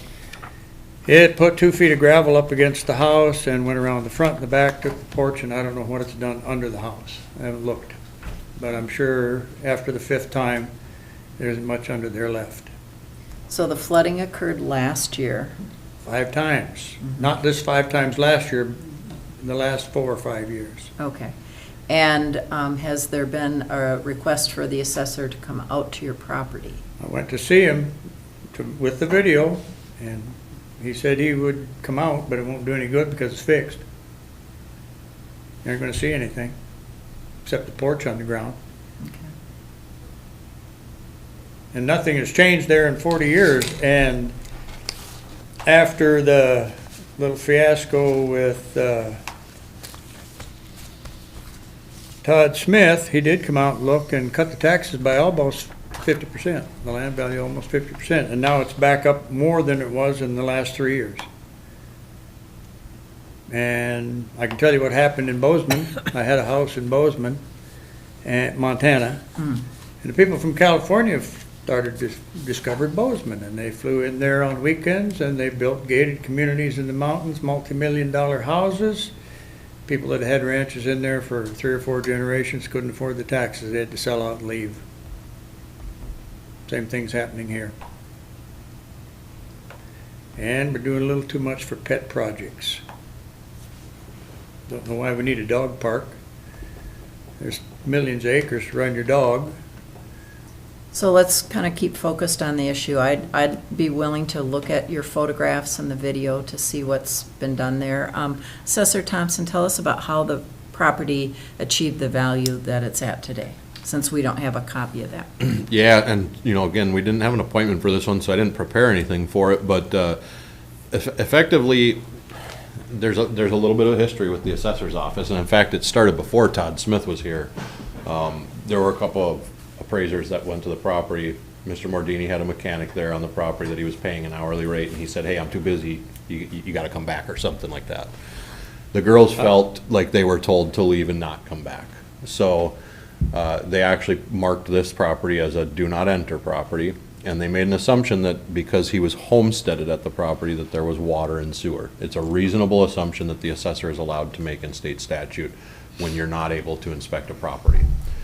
They added a well and septic, and for years, that was disputed by Mr. Mordini, but nobody was willing to go to the property to inspect it. When I took over, it was like the day after I took over as county assessor, Mr. Mordini came and said, hey, I want you to come out to my property, you can't take any photos. So I went out there and took the well and septic off. There's a garage and a little bunkhouse out there. There might be a couple other sheds or something like that, but it's nothing real high value in improvements. We have $17,000 in all of the improvements, including the driveway. Most of the land value, it's the land. That's the value. It's a 40 acre off of County Road 14. So it's close enough to town. 40s are selling for a lot. In fact, there's a couple 40s off County Road 7 here that have sold for $300,000. You get that close to town. Now, Mr. Mordini doesn't have any kind of view of the lake, so, you know, you can take that off the table. But we've got his overall value at $124,000, right? 126. So, you know, there's a deck, a driveway. We've got that garage, which, you know, it is not in great condition. We only have $11,000 on it. And we have a bunkhouse that we have $1,200 on it. So, you know, the flooding that he had brought up when he came to the window this year, I told him, I said, if it's been fixed, it's not going to affect the assessment. I mean, technically, whatever was there on January 2nd of each year is what we're supposed to value. What was actually there on January 2nd, if a fire is not a good example because then you can do a fire abatement. But if he were to have built the Taj Mahal on January 3rd, it wouldn't be on the assessment record. Whatever's there on January 2nd is. So, you know, I'm happy to go out there and look at it, but again, if it's fixed, then there's not going to be a reduction for it. And in fact, we don't reduce land because a creek or something is Right. coming through and eroding it. I was curious more about looking at the porch. Yeah, and certainly I can look at the porch. Is this the porch on the bunkhouse, like the little Yep. deck? Yeah, I don't even know if that has any value. Is Well, it just I like have to a make little? correction. The two women that came out there, and there was a person helping me the first time in 40 years, they came out and told me they were from the assessor's office and they were going to take pictures. I told them they could not take pictures. So they stood around for a while and said, I guess we'll go then. Okay. I did not tell them they had to leave. I told them they could not take pictures. That was all. They're too dumb to know the difference between, I guess. So they came to town and did something that was totally wrong. And that's what started this whole mess. And I was happy to correct the record when we had incorrect information on there. It was the first time that since I started in this office, anybody stepped foot on the property. And I didn't feel threatened by Mr. Mordini at all. So we corrected the wrong that was in the past. And you know, looking at this value, we got 126 on it, 40 acres off of County Road 14, direct road access. You know, it to me, it doesn't stand out as something that I should spend more time looking into. Obviously, if I needed more time to look into it, we would have to recess this meeting and reconvene, which is an option, but that's why we require appointments. We want to know what we're going to be dealing with at the meeting. And the failure to make an appointment, you know, that's something that, it's unfortunate, but it really kind of puts us on the spot of trying to identify comparables or to try and support our value. I don't think there's been anything in information presented that would say, you know, a sale of less value. There's just been some talk about some damage that had happened. So if it's the deck that triangles off of the bunkhouse, there's no value on that. There is a platform deck on the record that's 300 square feet. That is valued at 1,200 feet, $1,200. So 10 by 30 platform deck, I don't know where that is. But the front deck on that bunkhouse doesn't have any value. I can show you the record. Well, We have 16 by 30 bunkhouse on there. No deck. Do you want me to come out and do an inspection? I mean, I'm happy to come out and look at it again. the yard is all dozed back. The only thing that's there is the porch on the floor and mold and rust, and that's all here. Do you know of any sale, like a 40 that pops in your head? No. So, I yeah. just know that people pay exorbitant prices if they can for something they want, They do. and that's what's happening. Yeah, it was brought up earlier in this meeting that, you know, you could find a buyer for that, but it doesn't mean that's what it's worth. Well, it does. That's what the definition of market value is what someone's willing to pay and what a seller is willing to take. In a lot of cases, there's people willing to pay it, but there's not a seller willing to sell it for that much.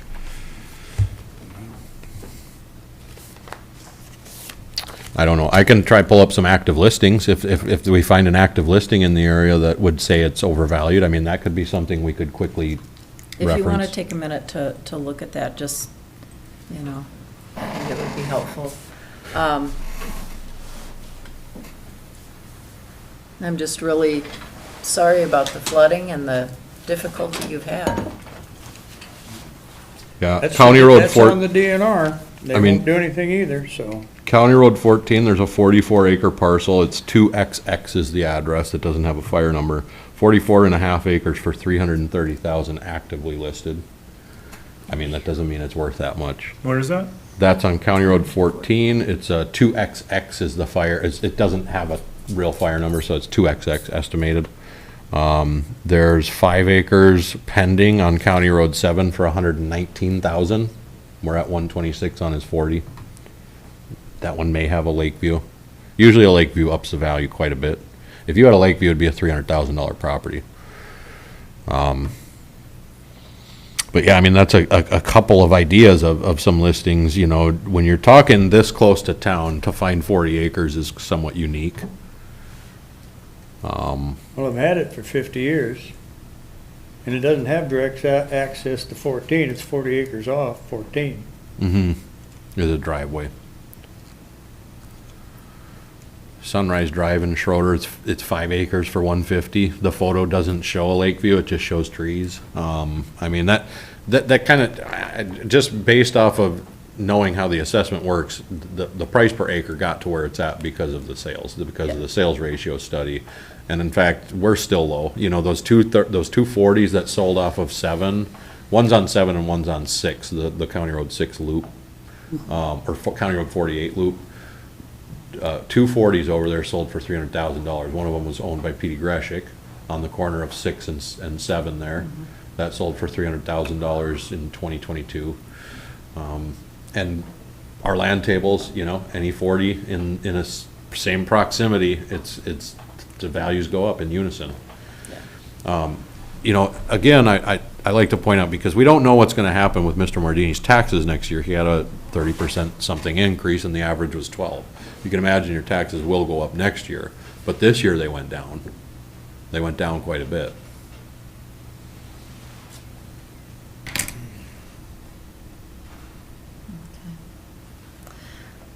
Well, I don't know, do other commissioners have questions for either Mr. Mardini or for Assessor Thompson? I'll leave this with you. All right, thank you, and I will get it back How to do you. we get it back to you? You can figure it out? All right, thank you so much. All right. So I don't think we have anyone else that's going to show up. Obviously, we're at the end of the meeting now here, and Right. we do have a list of assessor recommendations. Mm-hmm. So that's, you know, standard that we typically have those. Those are just anything that we've changed within the last 10 days, and we've worked it out with the taxpayer to where they're in agreement and they're accepting this offer, this proposed recommendation. Those are listed as just assessor recommendations. Correct. Is that in here? Rachel, did you provide them with all the assessor recommendations? I don't see it. Snickers bar. Now we have to take. Yeah. Try and make it quick. Thank you for making copies for us. Well, You go by Bob, right? Okay. Just Yeah. making sure. People were saying, Robert, Yeah, being formal. Well, I was worried I missed something, so I just, okay. No, I mean, my name is Robert, but Right. I've always gone by Bob since like 4th grade. It used to be Bobby before 4th grade. If we get to be closer, maybe I could call you Bobby? No comment. I haven't, but no one's called me Bobby for a long time. Well, then I won't. No. Can I ask one more question that, Surely. and I've been having this discussion with other people. Difference between a cabin and a house. Now, I've seen cabins that I think are houses, and then other people say, no, that's a cabin.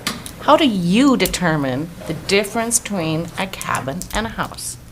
Well, I don't define them that way in my assessment. They're residential structures, both of them. Classification is one thing, so, you know, if a house is being lived in by somebody, that's a house. If it is being used as a seasonal or occasional type property, that is considered a seasonal recreational cabin. So classification-wise, that's the difference. Okay. But if you're talking about, you know, there are cabins on Cascade Beach Road that are full year-round livable houses. Yeah, They're right. heated year-round. They even have air conditioning, you know, not on Cascade Beach Road, but there are properties used seasonally that could be a house, certainly. Okay, so that's what I'm wondering. Does insulation have any impact? I mean, I'm thinking of a cabin that I frequent. It'd be very difficult to live there year-round. Yeah. I mean, I guess you could.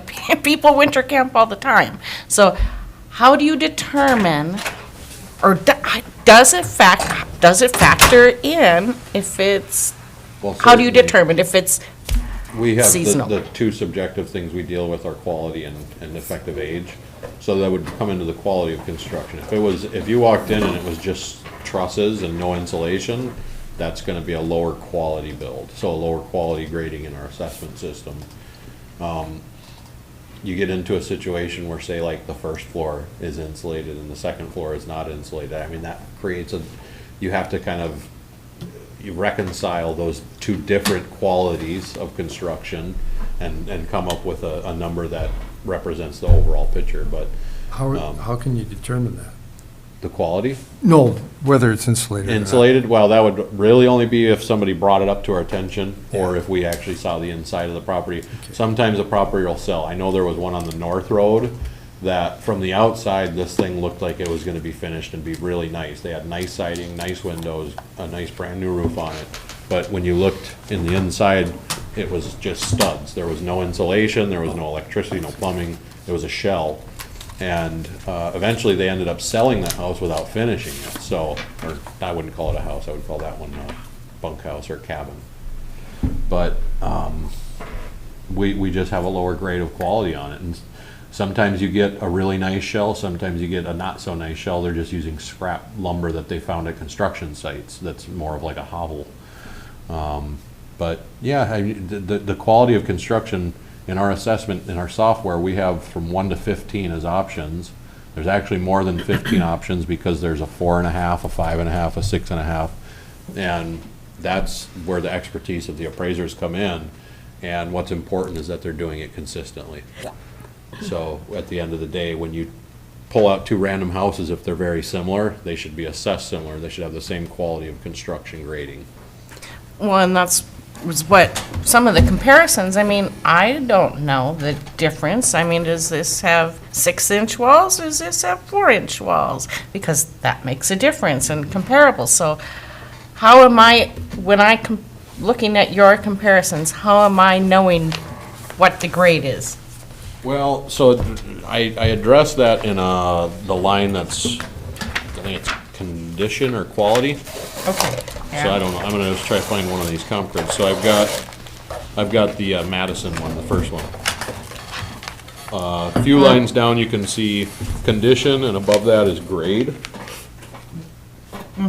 So on the sales comparable grid, we have average, average, average, and high on one of them. So that's a higher quality construction. This is real common, what you'd see on an appraisal. If you get your hands on a Penfield appraisal, they're gonna use a 10% adjustment on the sale price. So a nicer house gets a bigger adjustment, a less quality house gets a smaller adjustment. That's in line with the quality.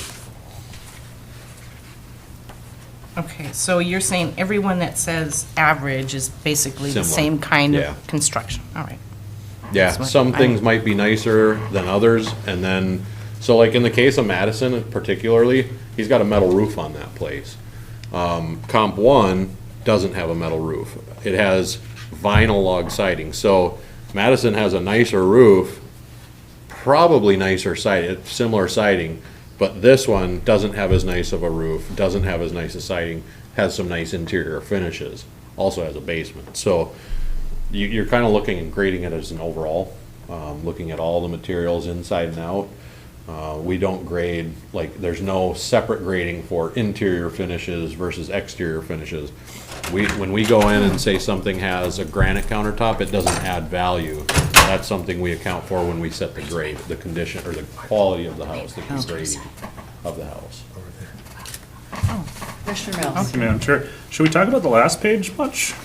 That totally is just something that, they recommend that the assessor include those changes year over year, so. I guess I was saying, can we talk about the Yeah, last if page? there's anything that stands out or you want to ask about, I can try and answer it.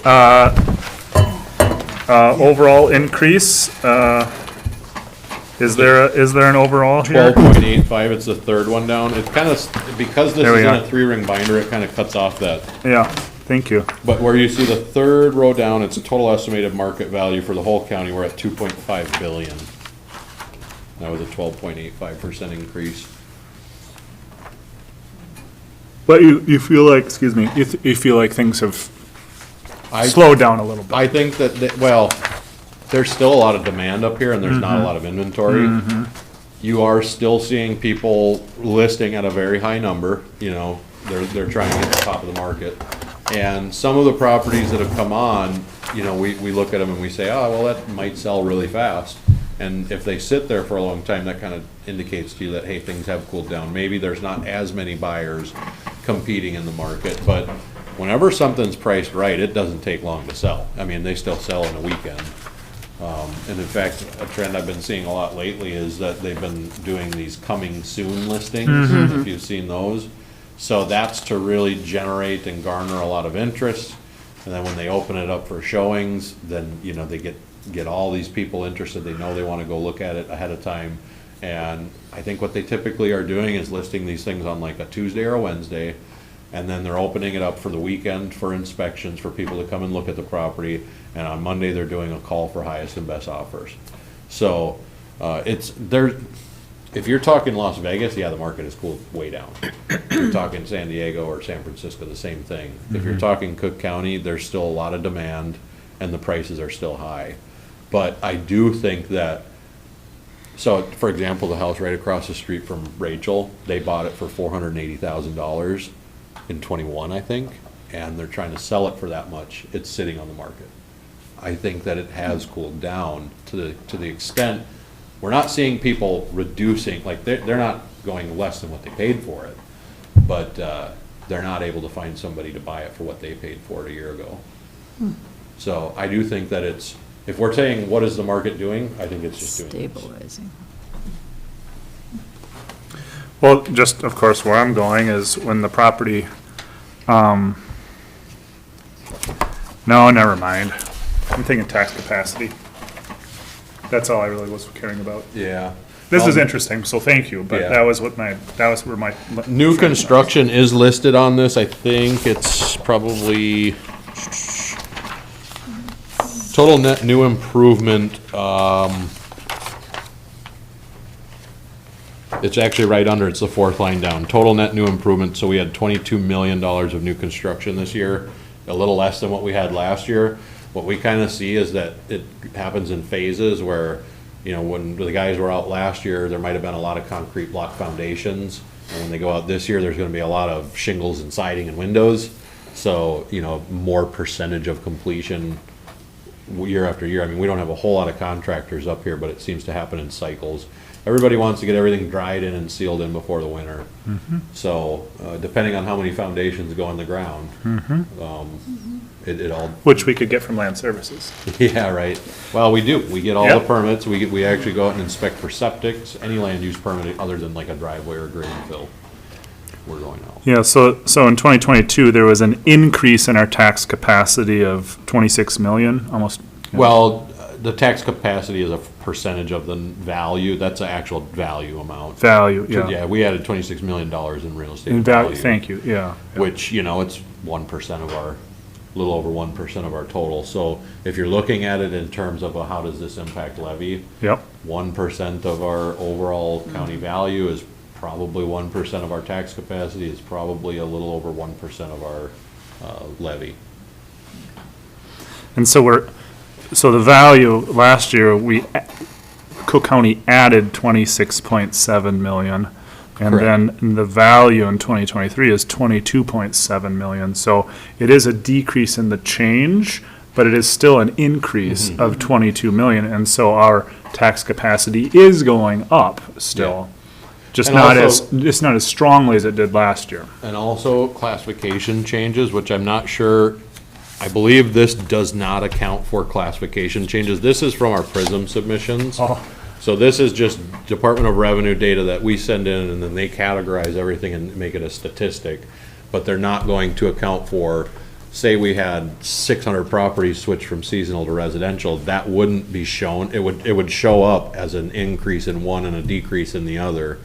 So they're not accounting for changes in classification, but that causes huge shifts in tax capacity if you're going from homestead to something else or seasonal to something else. So And then back again, or yeah. whatever, yeah. We've had a number of vacation rentals coming on that are new, some permitted, some not permitted, but we are still classifying those as short-term rentals, and that's increasing tax base. So we're keeping tabs on that. We also, well, it doesn't affect our tax base, but we did just have 20-some tax court cases dropped because they were kind of baseless. Well, we've had a lot of information shared with us tonight. Bob, we really appreciate all the detail that you've provided us. And at this point, we need to look at the recommendations that the assessor has. Bob, any final remarks you'd like to make? I don't have any. Everything on this form is what we had planned on going into it. There hasn't been any proposals by the board to deviate from our recommendations, and then we've just added Robert Mordini. So everything in here that you see as a change, that is something we have talked to the taxpayer, and they've said, yeah, that sounds good to me, just go ahead and get that approved. So if there's any other questions before making a vote on a particular one, certainly. Are there any that a commissioner would like to kind of pull and talk about separately? I know last time we voted on these as a mass, but is there anything a commissioner would like to pull and talk about separately? Commissioner Mills? Not necessarily, I should say, but I do have a question. Okay. Just some clarification regarding Ms. Collins' valuation. The one in our grid now is, where there was going out there, some things were changed, and where do So, yeah, so that is actually, the one that Ms. Collins asked us to come out today. We found some information that wasn't accounted for. Now, what Rachel had proposed to her was that we were going to build in an unfinished attic into the assessment record, and she would be the only person that I know of in the county that would then have that applied to their property. But it wouldn't change the value. That aspect of it wouldn't change the value. It would just change that gross living area reported on the parcel report. And the reason for that is, if I end up in tax court, I have to be able to say, what's the definition of gross living area, and does this count? So ceiling height is one of the criteria. The heated aspect of it, it has radiant heat coming from the lower level. Like I said, when I pointed out that you wouldn't just leave those windows wide open because all the heat from your house would escape.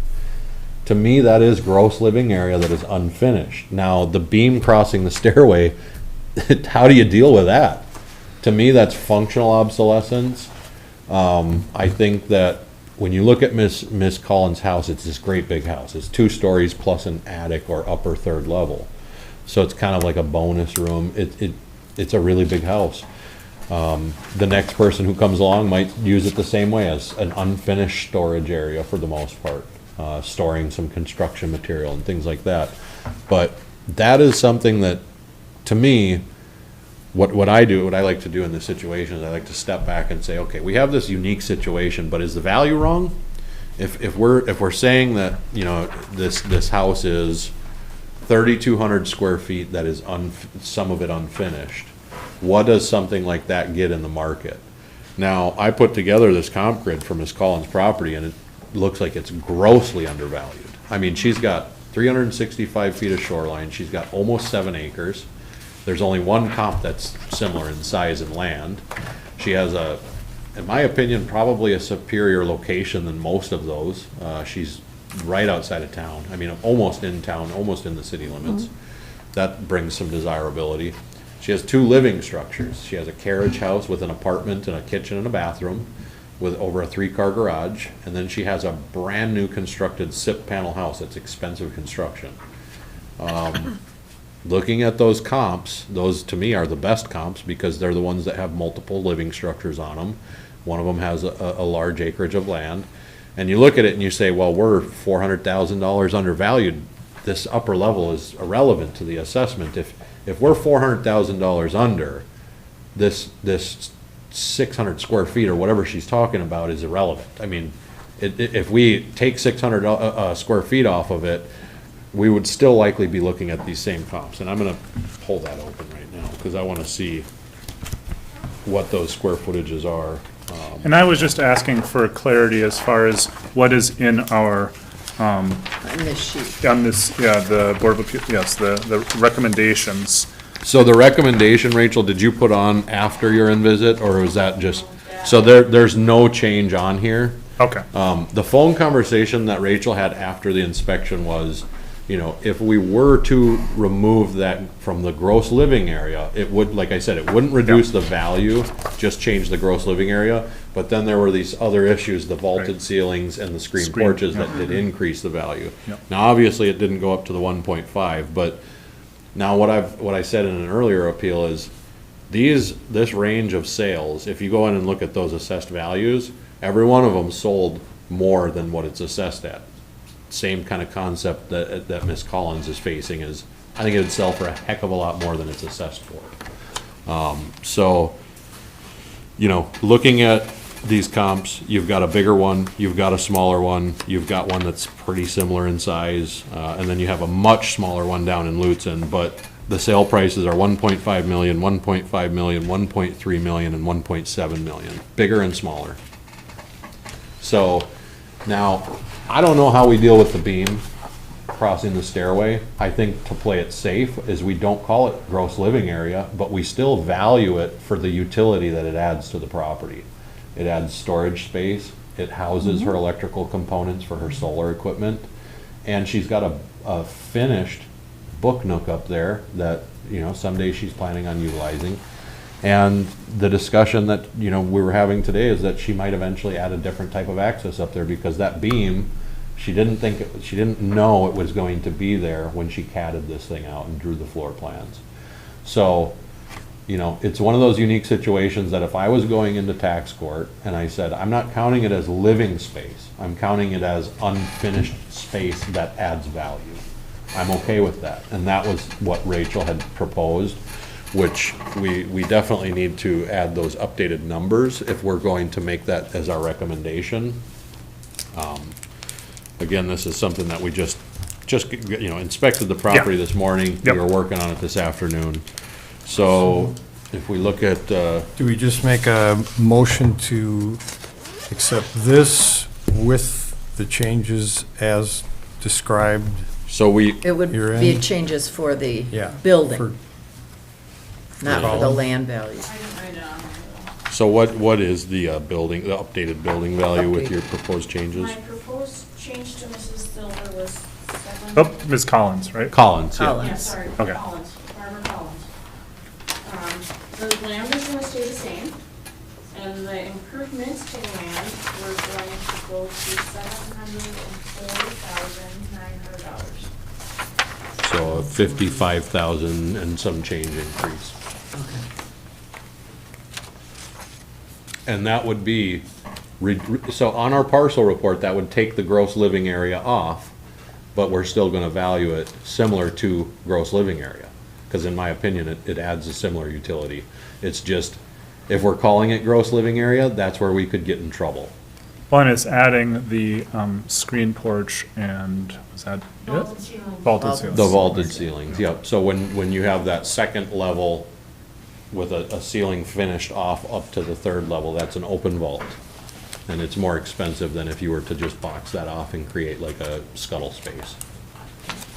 I have one last question, if I may. On the comparisons grid for Ms. Collins, comparable number 3 has modified 2-story. What does that mean? So basically, it just means it's not a direct 2-story. It's actually a MLS. I got that term from the realtors. So anytime you have, like a 2-story is the same size on both floors. Yeah. First and second floor, same Okay. size. A modified 2-story might have a half. Yep. But it's still 2 stories, but it's only half of that original foundation. So I'm trying to think of an example of a modified 2-story in gotcha. town here, but Yeah. it's essentially a 2. I have a modified 2.5-story. Yeah. Yeah, there's a lot of modified 2-stories. It kind of is a catch-all that covers anything that has 2 levels that's weird. All right, so just so we're clear, we've changed the assessor building value to 7049 on the Barbara Collins property. Just for an update, everything else has remained the same. Any further questions or discussion? Not, is there a motion? I'll make a motion to approve the changes recommended by the assessor, as shown here. Thank you, Brady. Is there support? I'll support. Thank you, Commissioner Storley. We have a motion and support. Any further discussion? Commissioner Ross? Thank you, Madam Chair. You guys do amazing work. Thank you for, very difficult. You're very precise. You're very systematic. You're very fair. And it's a hard job. So I just really appreciate all that you do with this. And you present it to us and explain it in a very tangible way. So it helps just the whole community, I think, being able to go through this process and having more understanding about it. So. Thank you, Commissioner. Good data. All right, we have a motion and a second. Any further discussion? All in favor? Aye. Opposed? Carries.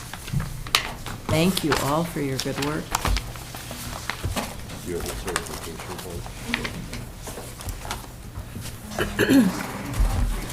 I knew her name was familiar, but I Do we couldn't need a figure motion it to out. adjourn? Doug helped her. Oh, my God. Okay. She's crazy. We had a meeting with That picture, the person doing, with their head up there, that was my son. He worked for it for a while. All right, any other We got business to the- by the board? Huh? We need a motion to Oh. adjourn. So moved. All right, Commissioner Hawkins, support? Second. All right, all in favor? Hey, Um, you're concluded. Yeah, I mean, Doug helped. Thanks, everybody. Called. Thank you. Called, Thank you, Bob. Called, and she's doing